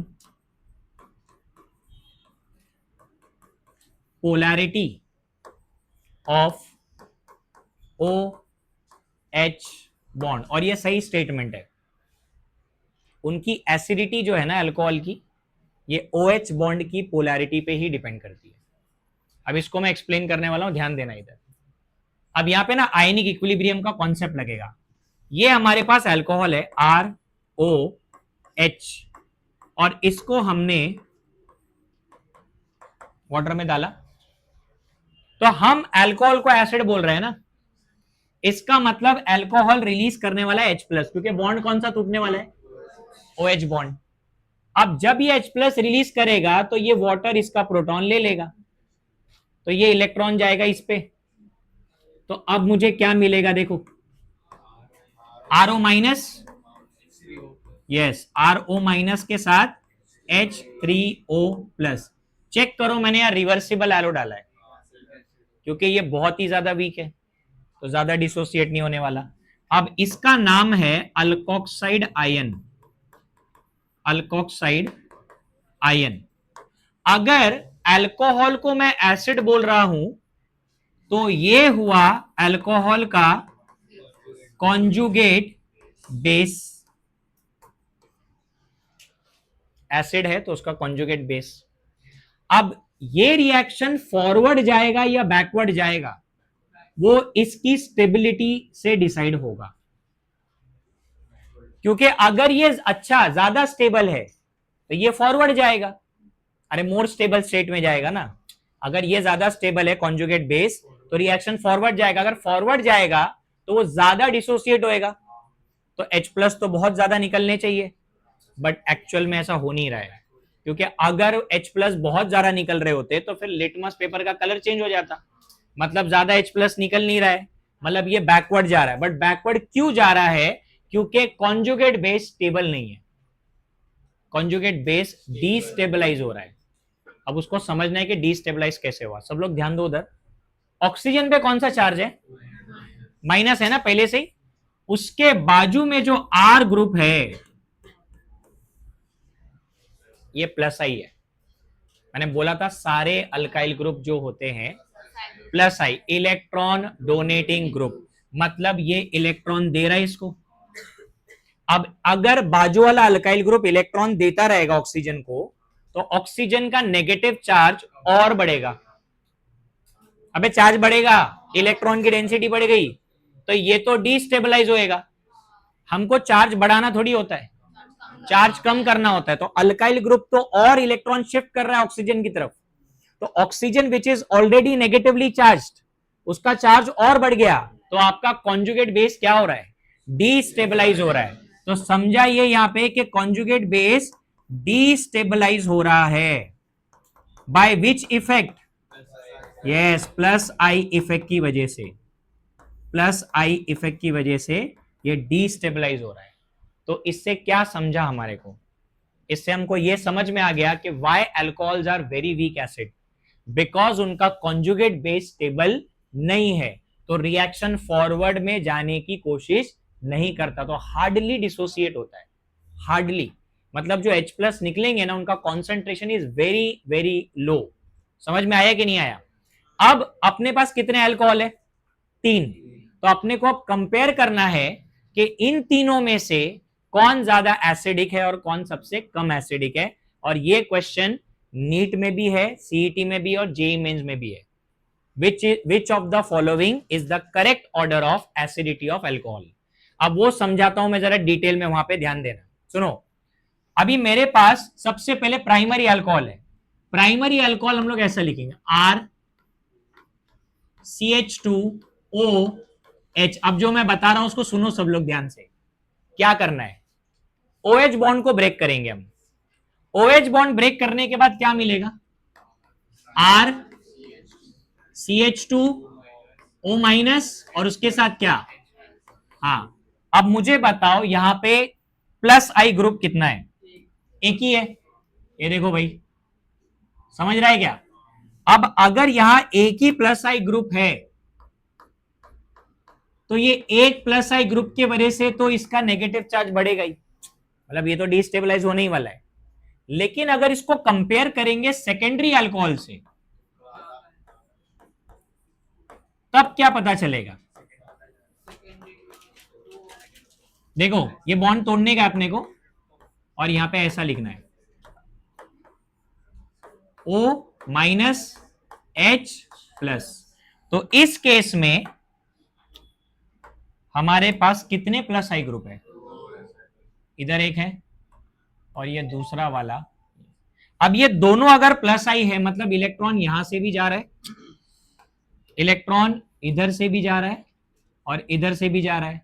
तो इस दो प्लस आई ग्रुप के वजह से तुमको क्या लगता है, ये और ज्यादा डिस्टेबलाइज होएगा, सेकेंडरी अल्कोहल का कॉन्जुगेट बेस और ज्यादा डिस्टेबलाइज होएगा। और अगर हम टर्शरी वाला केस देखें ना,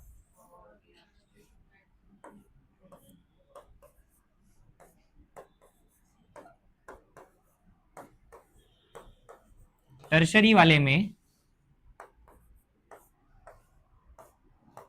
सबसे ज्यादा डिस्टेबलाइजेशन होएगा। क्यों, क्योंकि यहां पे जो प्लस आई ग्रुप है वो कितने हैं, 3 है ना। अब 3 प्लस आई ग्रुप मतलब इतना ज्यादा जो इलेक्ट्रॉन वो लोग डोनेट कर रहे हैं, इससे आपका नेगेटिव चार्ज ऑक्सीजन का बहुत ज्यादा बढ़ जाएगा, बराबर है कि नहीं। तो हमको क्या समझ में आया इन तीनों केसेस को देख के, कि टर्शरी अल्कोहल का जो कॉन्जुगेट बेस है वो सबसे क्या है, लीस्ट स्टेबल है। तो इस हिसाब से इन तीनों में ज्यादा एसिडिक कौन हुआ, प्राइमरी अल्कोहल सबसे ज्यादा एसिडिक हुआ, उससे कम एसिडिक सेकेंडरी, और सबसे कम एसिडिक टर्शरी। देखो प्राइमरी अल्कोहल भी बहुत अच्छा एसिड तो है ही नहीं, क्योंकि डिस्टेबलाइज तो ये भी कर रहा है, बट प्रॉब्लम क्या है कि इससे ज्यादा डिस्टेबलाइज ये है, क्योंकि यहां पे 2 प्लस आई ग्रुप है। तो इससे क्या समझा, मैं यहां पे लिख रहा हूं साइड में, ध्यान देना इधर। इससे हमको यह समझा कि एसिडिटी ऑफ अल्कोहल जो है ना, it is inversely proportional to plus I groups. समझा कि नहीं, इनवर्सली लिखेंगे ना, मतलब जितने ज्यादा प्लस आई ग्रुप होंगे उतनी एसिडिटी क्या हो जाएगी, कम हो जाएगी, उतनी एसिडिटी कम हो जाएगी। तो ये एक तो याद रखना है अपने को भाई, इंपॉर्टेंट पॉइंट है ये। Acidity of alcohol is inversely proportional to plus I, जितने ज्यादा प्लस आई ग्रुप उतनी एसिडिटी, ये सबसे लीस्ट स्टेबल है, मतलब ये सबसे कम एसिडिक है। समझ में आ गया। अरे रिएक्टिविटी नहीं पढ़ रहे इधर, एसिडिटी पढ़ रहे, H प्लस रिलीज करने की एबिलिटी। जब वो लीस्ट स्टेबल है ये वाला, तो फिर ये H प्लस क्यों रिलीज करेगा। इक्विलिब्रियम में यही तो पढ़ा था ना, रिएक्शन हमेशा उस साइड जाता है जहां पे ज्यादा स्टेबिलिटी होती है। तो फिर ये टर्शरी वाला क्यों जाएगा फॉरवर्ड में, क्योंकि उसका अल्कोक्साइड आयन सबसे लीस्ट स्टेबल है, तो वो तो बैकवर्ड जाएगा, बैकवर्ड जाएगा तो H प्लस कहां से रिलीज होगा, तो फिर तो एसिडिक नहीं हुआ वो। अब बात सही रहती है हमेशा। ओके, ऑर्डर क्या लिखना है अभी बोलो, यहां पे ऑर्डर लिख रहा हूं मैं, order of acidity of alcohol, previous year का क्वेश्चन है ये। तो सबसे ज्यादा एसिडिक किसको मानेंगे, यस प्राइमरी अल्कोहल, देन उससे कम एसिडिक सेकेंडरी, और सबसे लीस्ट एसिडिक टर्शरी। अभी इतना तो भेजे में गया होगा, तो इसको समझ लो, बहुत इजी कॉन्सेप्ट है। पूरा कॉन्सेप्ट इसके ऊपर है जो मैंने इधर ब्रैकेट में लिखा है।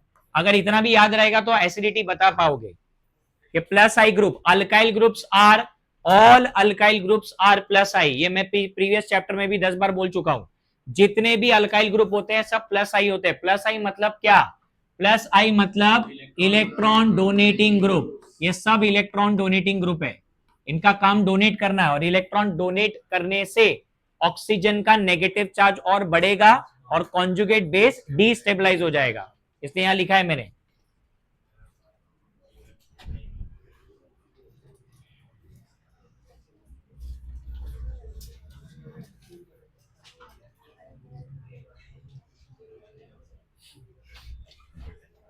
ऐसा लाइन लगती है ना,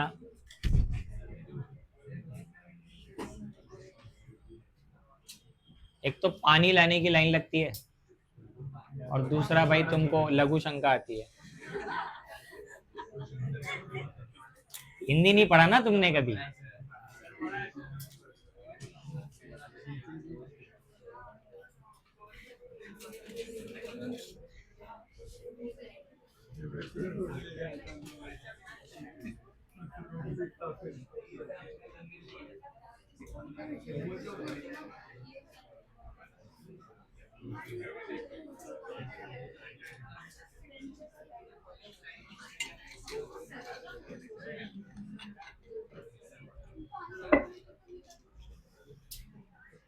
क्या हो गया?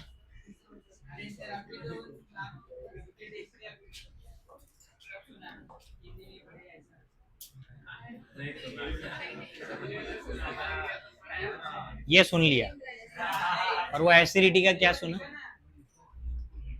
तो लिखा तो क्या, एहसान क्या?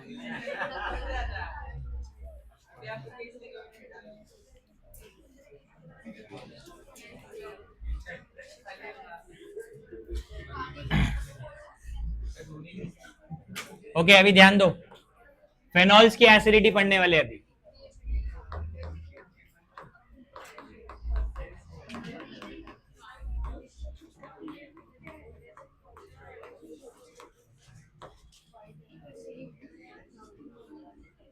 देखो अभी फेनॉल में भी सेम कॉन्सेप्ट लगाने वाला हूं मैं। फेनॉल में भी OH ग्रुप है ना, पोलर, वहां पे भी OH बॉन्ड टूटेगा। अब फेनॉल को अपन लिखते हैं यहां पे,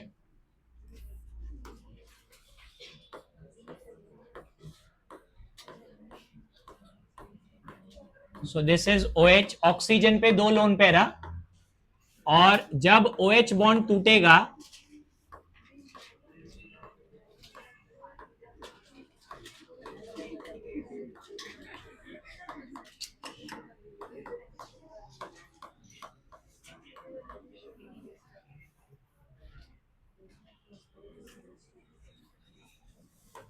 इसका नाम फेनॉक्साइड आयन है,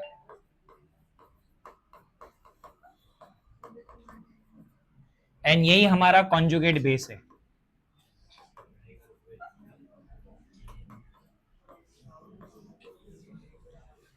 अब ये देखना है कि ये कॉन्जुगेट बेस स्टेबलाइज है या नहीं है, तो 100% है ये, क्योंकि यहां रेजोनेंस हो रहा है। अगर यहां देखें तो पाई सिग्मा लोन पेयर है ये, मतलब के इसका कॉन्जुगेट बेस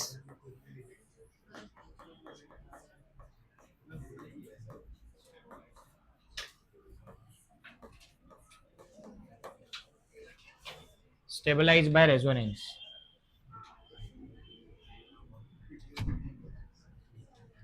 अब है ना, हमारे को रेजोनेंस ड्रॉ करना पड़ेगा, क्योंकि हमने पढ़ा है प्रीवियस चैप्टर में भी सबसे डोमिनेटिंग इफेक्ट रेजोनेंस होता है। तो अगर ये रेजोनेंस दिखा रहा है मतलब इसकी स्टेबिलिटी बहुत अच्छी है। अगर इसकी स्टेबिलिटी अच्छी है तो रिएक्शन कौन से डायरेक्शन में जाएगा?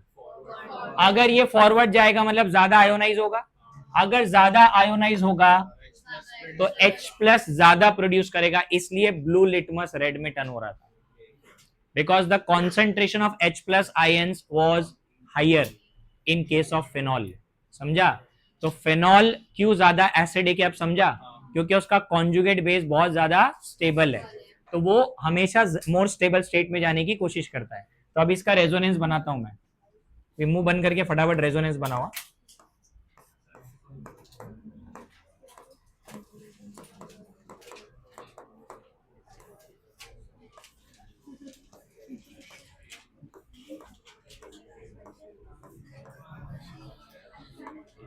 बात करने नहीं बोला है गधो। आ रहा हूं मैं पीछे, रुको अभी। क्या सर को कंप्लेंट नहीं किया ना बहुत दिन से, तो तुम सर पे चढ़ गए हो। अभी मेरे को बोलना पड़ेगा, अभी क्लास में टाइम पास ज्यादा हो रहा है।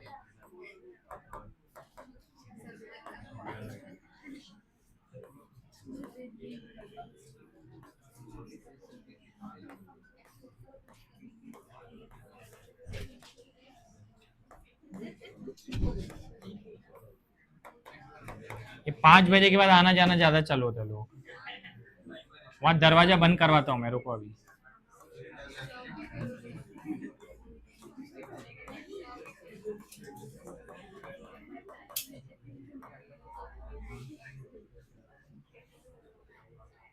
टोटल 5 रेजोनेटिंग स्ट्रक्चर्स है, 5।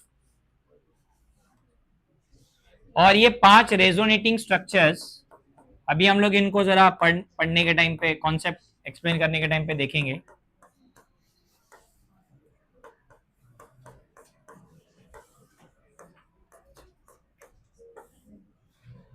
ये 5 रेजोनेटिंग स्ट्रक्चर में से ये 3 हमारे काफी काम के। अभी थोड़ा टाइम में बताऊंगा इनके बारे में। अभी सुनो, यहां पे एक क्वेश्चन अराइज होता है कि फेनॉक्साइड तो ठीक है, फेनॉक्साइड तो रेजोनेंस दिखा रहा है, रेजोनेंस तो फेनॉल भी दिखाता है, क्योंकि यहां भी कॉन्जुगेशन है। अब इधर क्वेश्चन ये है, और ये क्वेश्चन गिव रीजन में बोर्ड में पूछा है, फेनॉल भी रेजोनेंस दिखाता है, तो फिर फेनॉल ज्यादा स्टेबल क्यों नहीं है, रिएक्शन फॉरवर्ड क्यों जा रहा है ना, ज्यादा H+ क्यों रिलीज हो रहा है, बिकॉज फेनॉल भी तो रेजोनेंस दिखाता है। तो फेनॉल कैसे फेनॉक्साइड से लेस स्टेबल हो गया, तो इसका आंसर फेनॉल के रेजोनेंस में है। फेनॉल का रेजोनेंस वहां बनाता हूं मैं।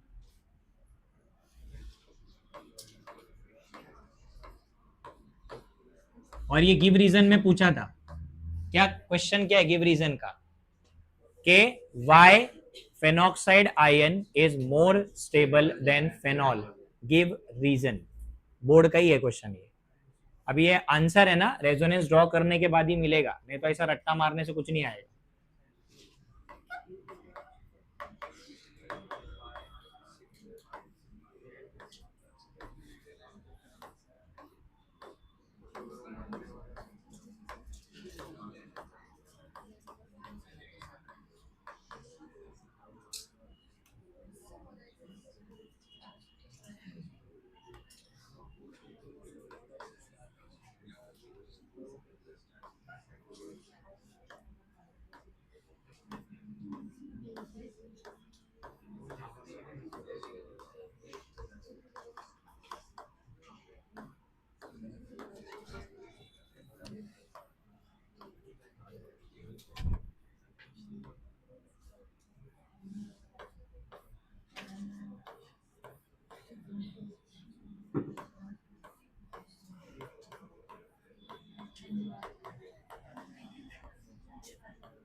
देखो, अपना क्वेश्चन ये है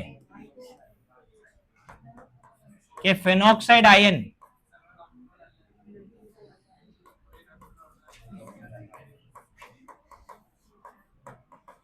is more stable than phenol.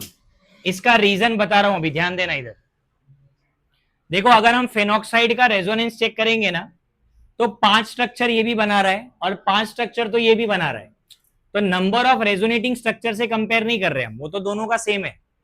एक सबसे इंपॉर्टेंट चीज ये है कि इस पूरे रेजोनेटिंग स्ट्रक्चर में कहीं भी पॉजिटिव चार्ज नहीं है, या तो नेगेटिव चार्ज ऑक्सीजन पे है, जो कि होना चाहिए क्योंकि वो इलेक्ट्रोनेगेटिव है, या फिर आपका नेगेटिव चार्ज बेंजीन रिंग पे है। बट उधर देखो, इधर कुछ दिख रहा है, ये ऑक्सीजन पे कौन सा चार्ज आ गया, पॉजिटिव चार्ज आ गया, है ना, क्योंकि यहां पे जो OH ग्रुप है ना, इसको +R ग्रुप बोला गया है। प्लस आर मतलब पॉजिटिव रेजोनेंस ग्रुप, मतलब ये अपना इलेक्ट्रॉन बेंजीन को शिफ्ट करता है, तो उसका एक लोन पेयर कम हो गया, सो प्लस आ गया। प्लस और माइनस अगर एक ही मॉलिक्यूल में आ रहा है, so it is called charge separation, charge का सेपरेशन, एंड चार्ज सेपरेशन से स्टेबिलिटी कम हो जाती है। समझा क्यों फेनॉल लेस स्टेबल है? अभी समझा, क्योंकि फेनॉल में प्लस माइनस का चार्ज आ गया है, तो चार्ज सेपरेशन डिक्रीजेस दी स्टेबिलिटी, इसीलिए phenoxide ion is more stable than phenol. तो मैं इसका रीजन अगले वाले स्लाइड पे लिख के देता हूं, ये लिख लो, हुआ गया। और फेनॉक्साइड आयन जो लिखा है ना, उसका रीजन लिख के देता हूं पीछे।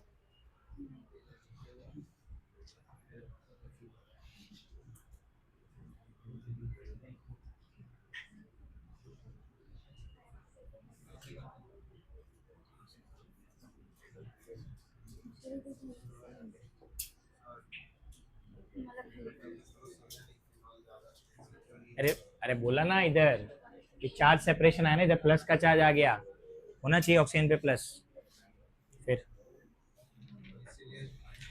अनस्टेबल नहीं, लेस स्टेबिलिटी कम हो चुकी है थोड़ी, एज कंपेयर टू दिस वो थोड़ा लेस स्टेबल हो गया, इसलिए तो फॉरवर्ड जा रहा है। मोर स्टेबल स्टेट ये है, ये लेस स्टेबल है, अनस्टेबल नहीं है, लेस स्टेबल। रेजोनेंस तो स्टेबिलिटी बढ़ाता ही है, लेकिन वो तीन, क्योंकि वो परमानेंट पॉजिटिव चार्ज नहीं है ना, तो इलेक्ट्रॉन घूम रहा है ना, तो वो जहां वो तीन स्ट्रक्चर में प्लस आया, तो उससे स्टेबिलिटी कम हो गई, स्टेबिलिटी कम हो गई, इसलिए ये ज्यादा स्टेबल हो गया। यही लिख दूंगा इसका रीजन, जगह है, ठीक है। इधर ध्यान दो, तो एग्जाम में जब ये क्वेश्चन आएगा तो उसमें रीजन तुमको ये लिखना है, due to charge separation in resonating structure. कौन से रेजोनेटिंग स्ट्रक्चर में चार्ज सेपरेशन दिख रहा है? 2 वाला, 3 एंड 4 ना, 2 3 एंड 4, तो इधर लिखने का 2 3 एंड 4 ऑफ फेनॉल।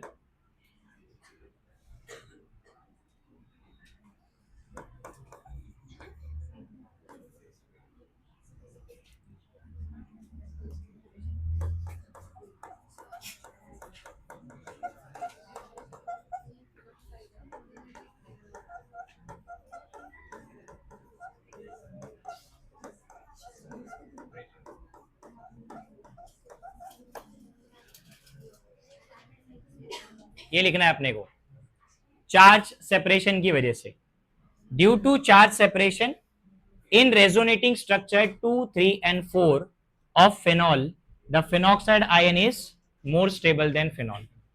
ठीक है,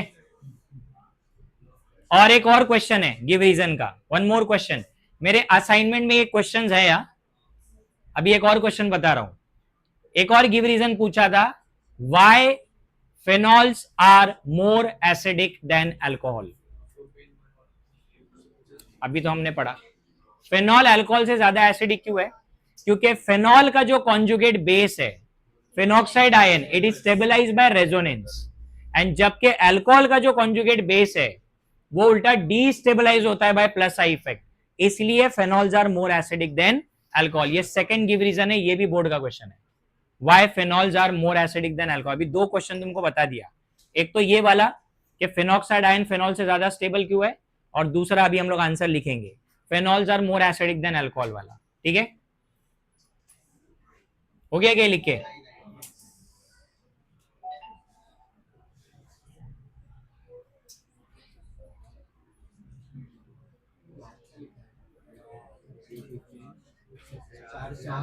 चेंज, हाँ छुट्टा छुट्टा मांग।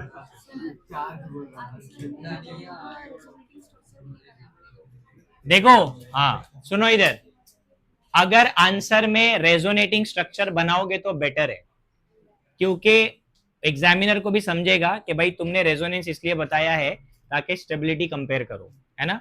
तो इसलिए रेजोनेटिंग स्ट्रक्चर बनाना सही है, आंसर्स में बनाना चाहिए। तो ये लिखने के बाद है ना, अभी आप बोलोगे खाली ऐसा लिख के आओगे रेजोनेटिंग स्ट्रक्चर 2, 3 एंड 4, कुछ नहीं बनाया है। अब वो बंदा सोच रहा है, ना इधर एक है, ना 4 है, ना 5 है, कुछ नहीं है, बस खाली प्लेन वर्ड्स में लिख दिया है रेजोनेटिंग स्ट्रक्चर 2, 3 एंड 4 पे चार्ज सेपरेशन। ना चार्ज दिख रहा है, ना सेपरेशन दिख रहा है, कुछ नहीं दिख रहा है। तो इसका मतलब ये हुआ कि आपको 0 मिलने वाला है। तो इससे इसीलिए रेजोनेटिंग स्ट्रक्चर ड्रॉ करना पड़ेगा, बिकॉज आप लोग इसको एज अ प्रूफ बता रहे हो कि इसके अंदर ऐसा होता है, इसलिए आंसर में लिखा है। ठीक है,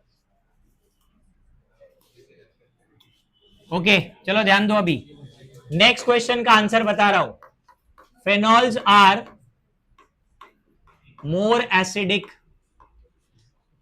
more acidic than alcohols because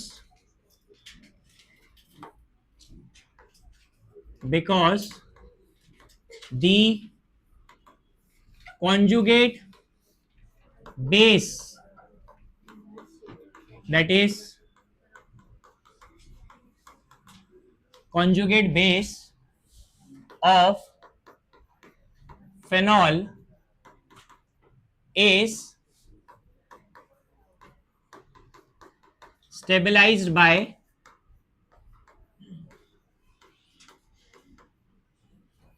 resonance,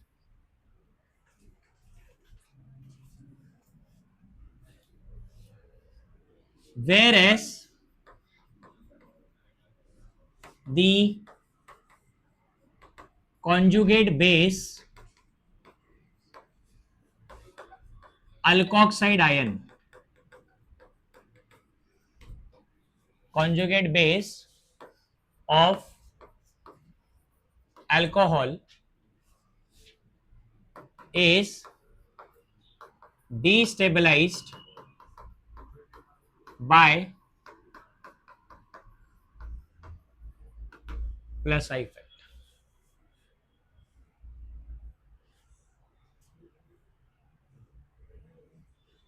Therefore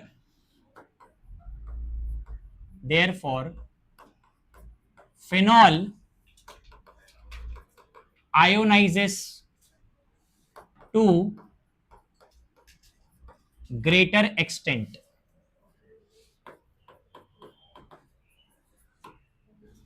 Phenol ionizes to greater extent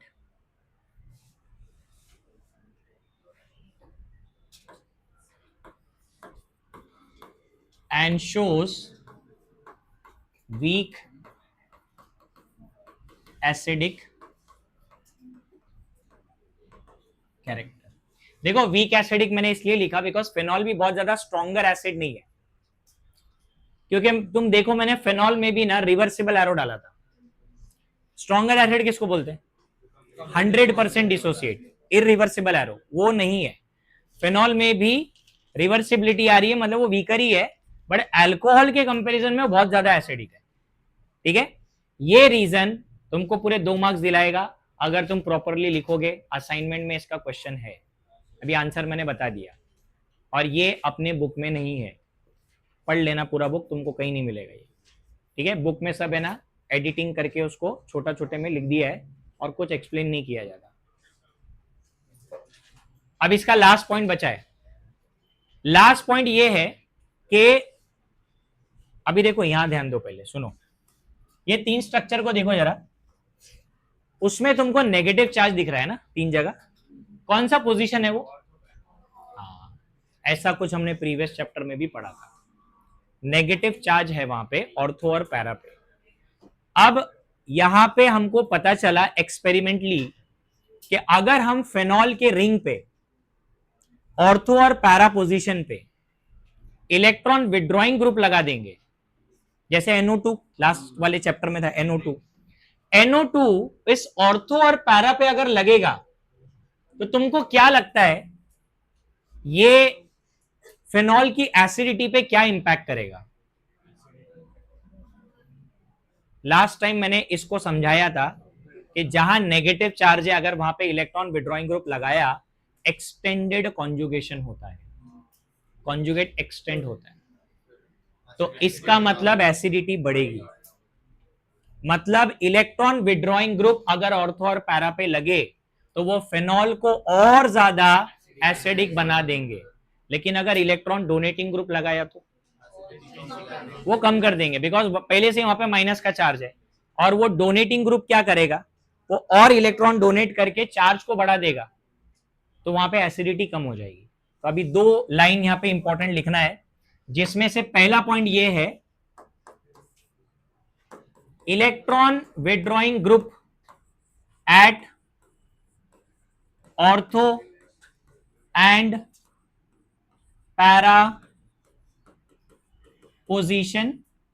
और दूसरा पॉइंट है electron donating group at ortho and para position. चलो ध्यान दो। अभी पहले पॉइंट में क्या लिखना है, अगर ऑर्थो और पैरा पे इलेक्ट्रॉन विड्रॉइंग ग्रुप लगा तो it increases acidity of phenol, और अगर इलेक्ट्रॉन डोनेटिंग ग्रुप लगा तो it decreases acidity of phenol. और इस पे भी सीईटी में क्वेश्चन है, और सेम क्वेश्चन मैं ले रहा हूं यहां पे अब जो सीईटी में आया है। देखो बताता हूं, यह क्वेश्चन एग्जाम में पूछा था।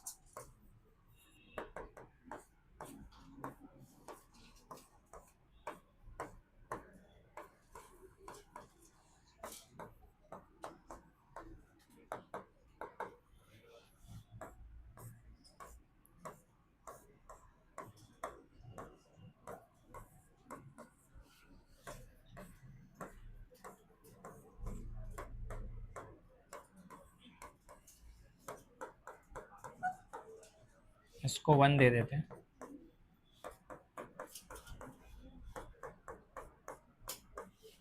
और अपने को बताना है इनका ऑर्डर ऑफ एसिडिटी। सुनो अभी, ये जो OCH3 है, कौन सा ग्रुप है ये OCH3? एनिसोल, बराबर। OCH3 ईथर का ग्रुप है। इधर दिख रहा है ऑक्सीजन पे 2 लोन पेयर है, ये फेनॉल जैसा ही है पूरा। मतलब ये जो ग्रुप है ना आपका, ये एक डोनेटिंग ग्रुप है, डोनेट करता है बेंजीन को इलेक्ट्रॉन। और NO2 जो है ना, ये इलेक्ट्रॉन, और यहां कोई ग्रुप नहीं है। अब आपको कंपेयर करके बताना है इन तीनों में से सबसे ज्यादा एसिडिक कौन है। तो सबसे ज्यादा एसिडिक इस थर्ड वाला। हमें इलेक्ट्रॉन विड्रॉइंग ग्रुप एसिडिटी को बढ़ाता है, इन तीनों में सबसे ज्यादा एसिडिक वही हुआ। अब इन दोनों में, हाँ देखो इधर कोई ग्रुप नहीं है ना, ये तो ग्रुप आने से और एसिडिटी कम हो चुकी है इसकी, तो ये तो लेस एसिडिक हो गया। तो फेनॉल जिसपे कोई ग्रुप ही नहीं है, ये इससे ज्यादा एसिडिक हुआ। तो इसके बाद नंबर किसका आएगा, और सबसे least acidic, same question CET में था, same group and same example.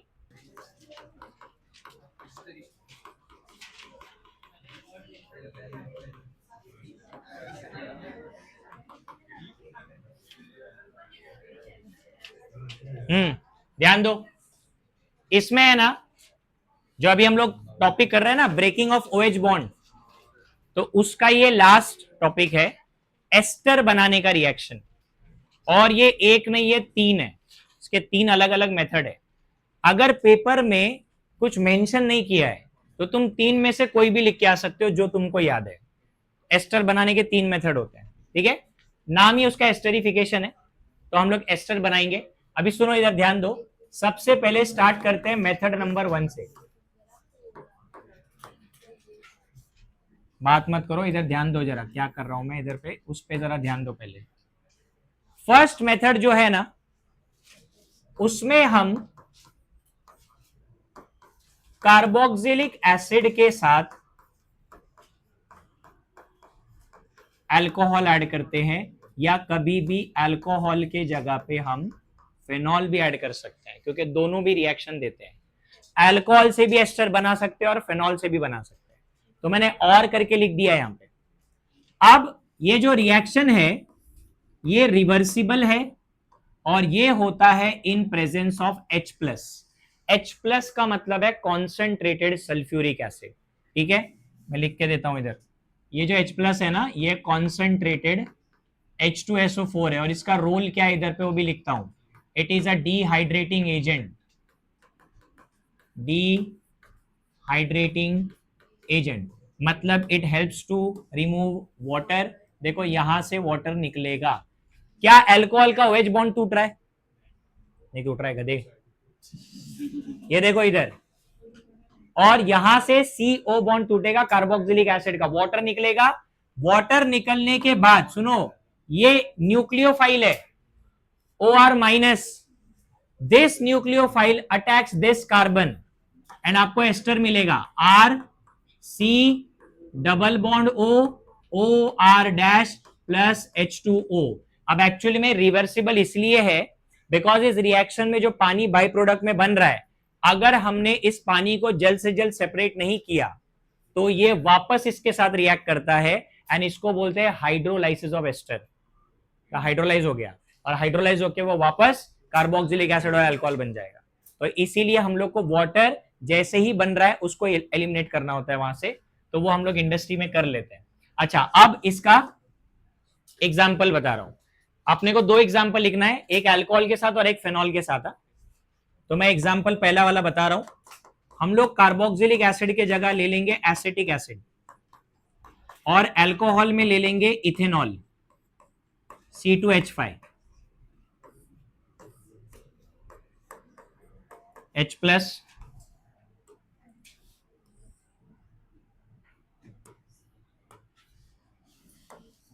तो यहां बनेगा CH3 C double bond O C2H5 plus H2O। अब इनका नाम लिखते हैं, पहले वाले का नाम इथेनोइक एसिड है, मैं डायरेक्ट IUPAC लिख रहा हूं सबका। देन दिस इज इथेनॉल, इसका नाम किसको आता है? एस्टर का नाम सिखाया था मैंने। पहले इस ऑक्सीजन के बाजू वाले ग्रुप का नाम लिखेंगे ना, इथाइल, और उसके बाद दो कार्बन है ethanoate, ethyl ethanoate. Ethanoate word क्यों आ रहा है? बिकॉज लॉन्गेस्ट चेन में दो कार्बन है, ये लॉन्गेस्ट चेन का पार्ट नहीं है बिकॉज यहाँ बीच में ऑक्सीजन आ गया। तो पहले इसका नाम लिखेंगे इथाइल, और लॉन्गेस्ट चेन में दो कार्बन है तो इथेन, और एस्टर का सफिक्स है OATE, O8। ठीक है, अब यहाँ पे ना सेम रिएक्शन फेनॉल के साथ करना है तुमको, अब ये मैं नहीं कर रहा, तुम लोग कंप्लीट करो इसको। एसिटिक एसिड लेके उसमें फेनॉल डालना है, फेनॉल इज C6H5OH, तो मैं इधर C6H5 लिख रहा हूं, C6H5OH इज फेनॉल। कंप्लीट करो इसको।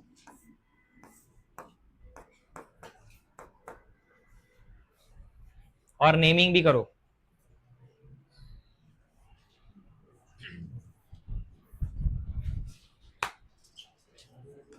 लिखना लिखना, वो है ना, तू सुधरने का तेरा नाम नहीं है, तो बे एक्टिंग मत कर।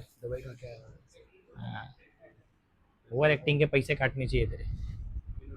तेरे को क्या हो गया? अब तेरे को क्या हो गया? तेरा ध्यान ही नहीं है, लिख रहे तो मैं देख के सबको समझ जाता हूँ किसका ध्यान है किसका नहीं है। हाँ वेरी गुड, नाम तो लिख उसका, इसका भी सबका नाम लिख। हाँ बोल।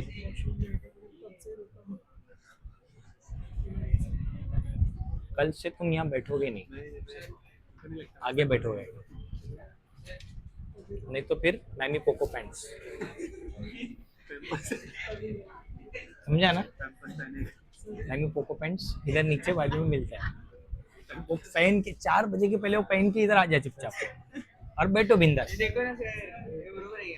हाँ नाम लिखो उसका,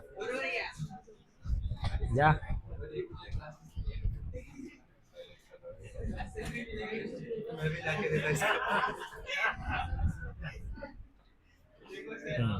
सही है। हाँ फिनाइल इथेन, इथेनेट, अबे इथेनोएट है वो। हाँ तो वो नहीं लिखा तो गलत हो गया। अभी क्या यहाँ पे निहार रहा है?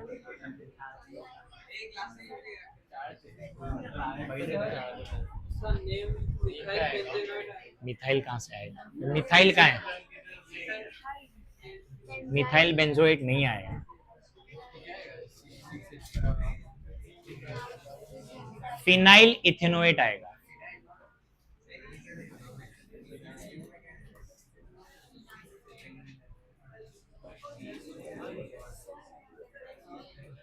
अरे बेंजाइल क्यों आएगा? Benzyl is C6H5CH2।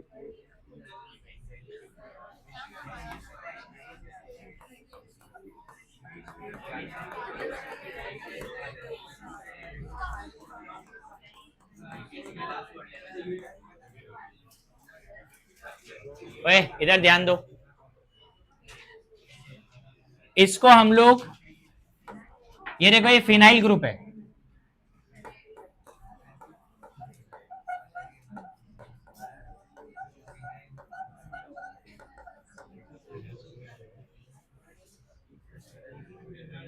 ठीक है, फिनाइल इथेनोएट ऐसा लिखेंगे, और ये वही है आपका ethanoic acid, and this is phenol. ये हो गया फर्स्ट मेथड। ज्यादातर ट्राई करना एग्जाम में यही लिखने की, बिकॉज ये सबसे इजीएस्ट वाला है, ठीक है। मेथड नंबर 2,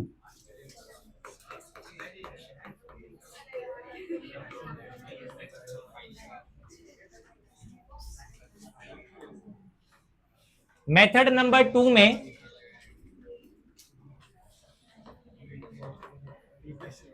कार्बोक्सिलिक एसिड नहीं होगा। अभी सुनो इधर, कार्बोक्सिलिक एसिड की जगह उसका एक डेरिवेटिव होता है, उसको बोलते हैं एसिड एनहाइड्राइड, वो यूज करते हैं। Acid anhydride is RC double bond O oxygen, फिर ये C double bond O R। देखो एक्चुअली इसको ऐसा सीधा भी लिख सकते हैं, बट मैंने लिखा है वैसे, और यहां पे साथ में उसके अल्कोहल। अब यहां पे भी सेम कंडीशन है, एसिडिक कंडीशन है, H+ लिखना एरो के ऊपर, लेकिन यहां पे वाटर एलिमिनेट नहीं होगा।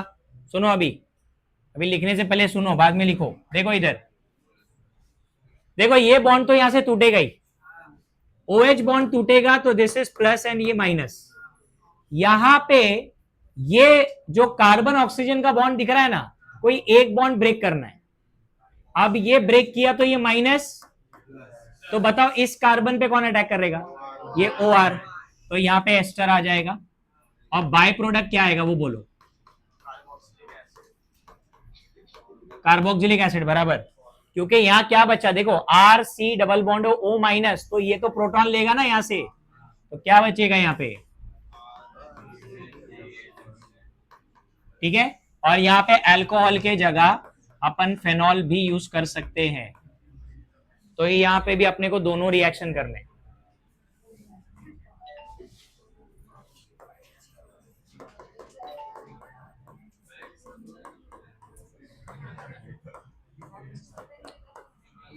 कंप्लीट करो इसको।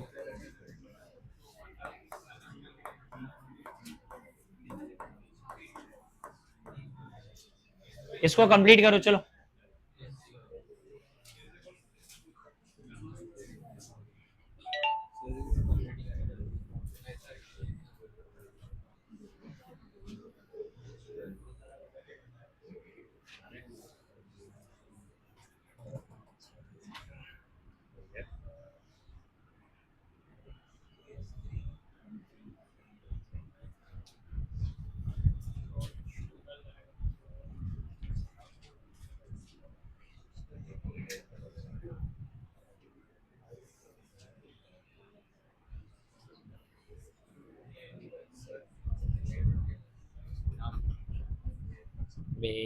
C2H5 इधर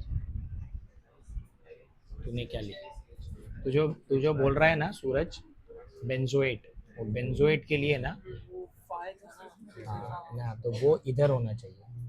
ये मिथाइल इधर होता ना, और C6H5 इधर होता, तो फिर मिथाइल बेंजोएट होता वो। क्योंकि बेंजीन जो C6H5 है ना, ये इसके साथ होना चाहिए, एस्टर के साथ, तो एस्टर के साथ नहीं है ना वो। हाँ, इसलिए ये एस्टर के साथ गया, तो ये तेरा पेरेंट नहीं हुआ। अगर ये यहाँ चला गया और ये यहाँ आ गया ना, तो मिथाइल बेंजोएट हो जाएगा, समझा? अभी वो इथाइल फिनोएट। नाम नाम लिखो। नेम लिखो ना, नेम लिखो। हाँ बराबर है, नेम लिखो। मेमोरी वीक हो गई है। हाँ बराबर। अबे रुक, इथाइल मिथेनोएट क्यों है? अरे बेटा ये इथाइल है, ये भी तो दो कार्बन है ना।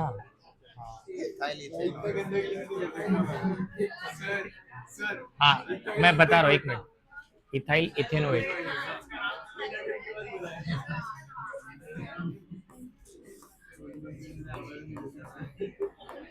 ओके सुनो इधर,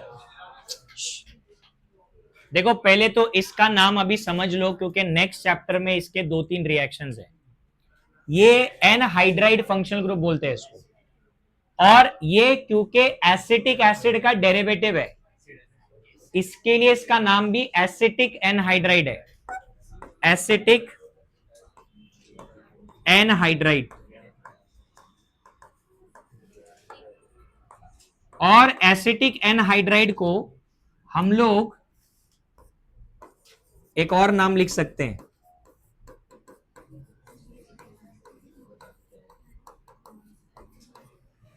इथेनॉइक एनहाइड्राइड।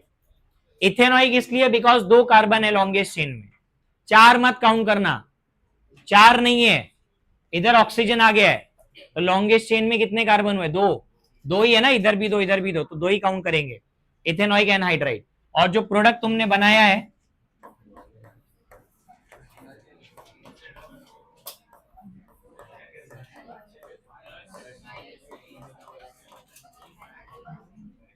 सेम वही कंपाउंड है, इथाइल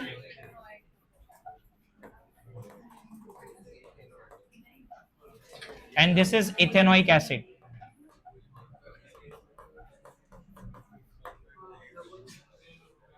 ये सेम रिएक्शन फेनॉल के साथ भी हो सकता है वापस।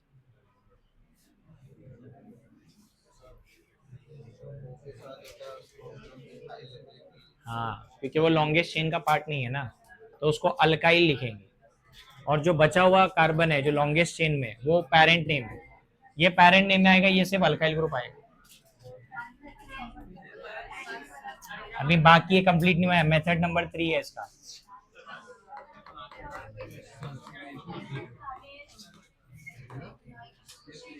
ये जो इतना टाइम लगता है ना मेरे को सिखाने, ये तुम्हारी बकवास की वजह से, समझा? मॉर्निंग बैच में 2 घंटे के लेक्चर में मैं इससे ज्यादा पढ़ाता हूँ। एक तो तुम लिखते स्लो हो, और दूसरे बातें करते रहते हो, मेरे को डिस्टर्ब करते हो।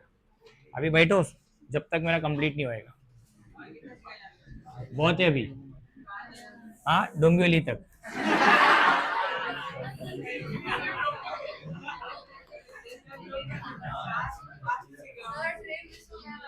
हाँ शाम को एक डोंबिवली फास्ट रहती है।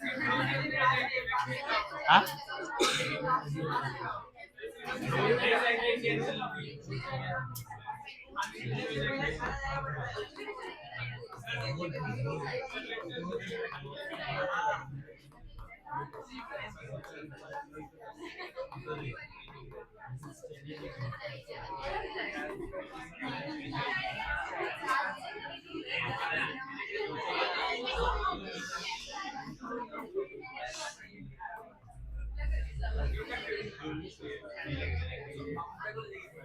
ये तीसरा मेथड इसमें है ना, इधर ध्यान दो, देखो ये भी एसिड का ही डेरिवेटिव है, इसका नाम है एसिड क्लोराइड, इसको एसिड क्लोराइड बोलते हैं हम। और इसमें अगर हम अल्कोहल डालेंगे तब भी एस्टर बनेगा, लेकिन ये रिएक्शन इरिवर्सिबल है, और ये पीरिडीन यूज होता है इसमें, और शायद मैंने प्रीवियस चैप्टर में बताया था पीरिडीन SOCl2 में। पीरिडीन इज अ बेस, और बेस क्यों यूज हो रहा है? देखो यहां से HCl निकल रहा है एसिड, तो अगर बाय प्रोडक्ट में एसिड बनता है तो उस एसिड को न्यूट्रलाइज करने के लिए हम बेस ऐड करते हैं, तो pyridine is a base which is used to neutralize the acid. तो एरो पे पीरिडीन लिखना इधर। अब इसका भी एग्जांपल लेते हैं।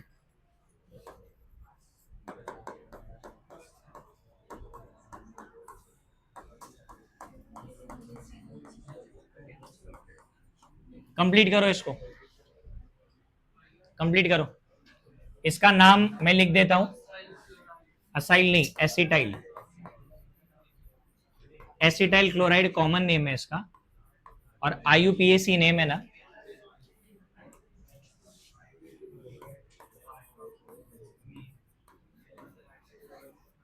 Ethanoyl chloride. ये भी नेक्स्ट चैप्टर में यूज होगा 2-4 जगह पे। ये सब कार्बोनिल ग्रुप्स है, कार्बोनिल कंपाउंड्स, और नेक्स्ट चैप्टर कार्बोनिल कंपाउंड्स पे ही है। कंप्लीट करो इसको। और पिरीडीन लिखना भूलो मत।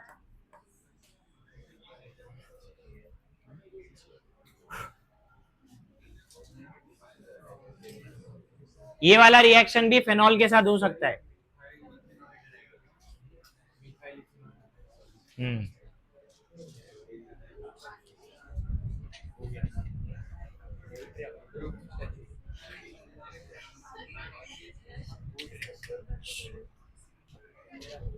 हो गया तो हंस रही हो गया तो हंसने का। क्या बोल रहा है?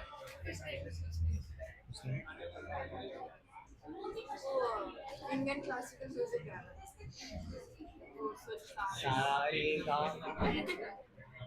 अरे भाभी, ये भी गया। और लिखो, अभी इसके पहले वाला बताया था ना। नहीं, अभी यार ऊपर के नेम देख के उसको नेम कर सकते हो यार। क्या होगा उससे? वो आएगा तो जा। हाँ?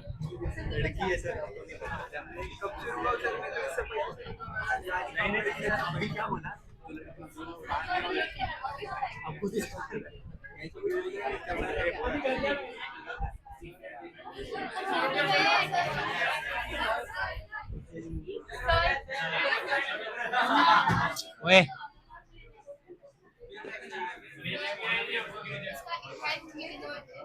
Methyl ethanoid.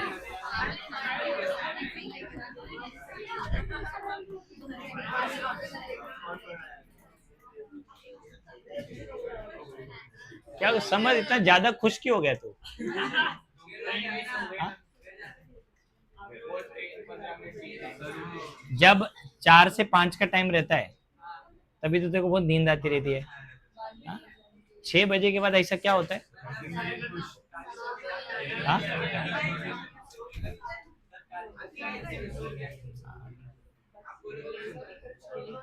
तेरे को अभी ना 1-2 लेक्चर बाहर बिठाऊंगा मैं। ये तो सोता है ना बैठ के पीछे बाहर। हाँ, तो क्या करूं मैं? नोट्स कंप्लीट है, और एग्जाम में कितने मार्क्स आ रहे हैं? कंप्लीटली 0।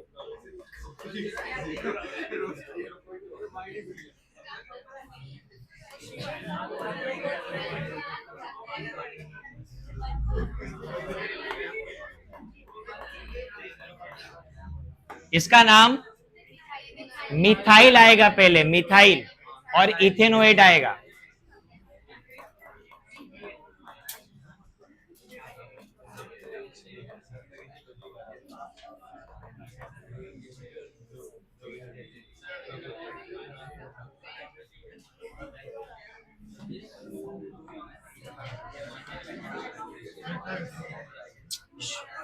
एस्टरिफिकेशन का लास्ट रिएक्शन है ये।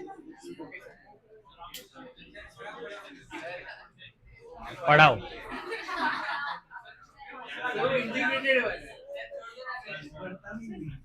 एक रिएक्शन है जो बोर्ड में आया है।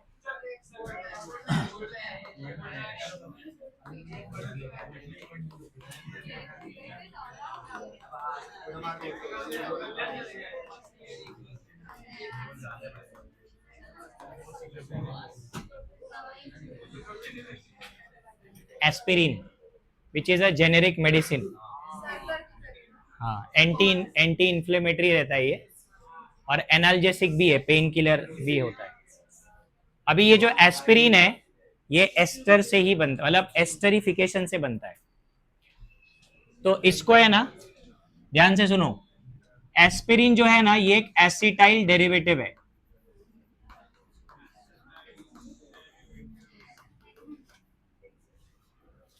अभी ये अब इसके पहले 2-3 बार पूछा गया है सेम सेम रिएक्शन। तो एसिटाइल डेरिवेटिव में पहले तो एसिटाइल ग्रुप कौन सा है? एसिटाइल ग्रुप इसको बोलते हैं, इसको बोलते हैं एसिटाइल। ठीक है, ये ग्रुप हम लोग एसिटिक एनहाइड्राइड से लेके आते हैं। What is acetic anhydride? ये देखो ये वाला, ये यूज करेंगे, वहां से वो ग्रुप आएगा, है इसमें CH3C डबल बॉन्ड हो, लेकिन इसके साथ जो कंपाउंड यूज होता है उसका नाम है सैलिसिलिक एसिड। अब what is salicylic acid?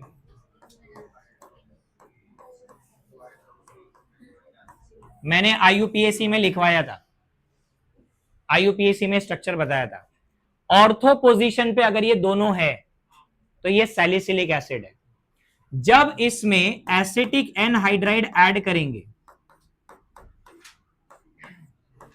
Acetic anhydride, ये वाला रिएक्शन भी एसिडिक कंडीशन में होता है। ध्यान दो, अभी इधर ये वाला बॉन्ड बिल्कुल भी नहीं टूटेगा, OH ग्रुप का बॉन्ड टूटेगा, ये वाला, और ये H यहां से रिप्लेस होगा और उसके जगह पे कौन सा ग्रुप आएगा? Acetyl group +N-। ये ग्रुप इस H को रिप्लेस करेगा। तो जब ये H को रिप्लेस करेगा तो हमारे को यहां पे तो COH ही मिलेगा, COH रिएक्शन में पार्टिसिपेट नहीं करता। O C double bond O CH3 और बाय प्रोडक्ट आएगा CH3 COOH। देखो एस्टर ग्रुप आया क्या उसमें? अबे ग्रुप देखो ना, ये एस्टर ही है, इसका केमिकल नेम है ऑर्थो एसिटाइल सैलिसिलिक एसिड। ये इसका केमिकल नेम है, जिसको ट्रेड नेम दिया गया एस्पिरिन। तो एस्पिरिन बनता है सैलिसिलिक एसिड से, इसका नाम सैलिसिलिक एसिड है। और सैलिसिलिक एसिड का IUPAC नेम क्या है? हाँ, 2 हाइड्रोक्सी बेंजोइक एसिड, सिखाया था मैंने, 2 हाइड्रोक्सी बेंजोइक एसिड। और ये इथेनोइक एनहाइड्राइड है, इथेनोइक एनहाइड्राइड। For 2 marks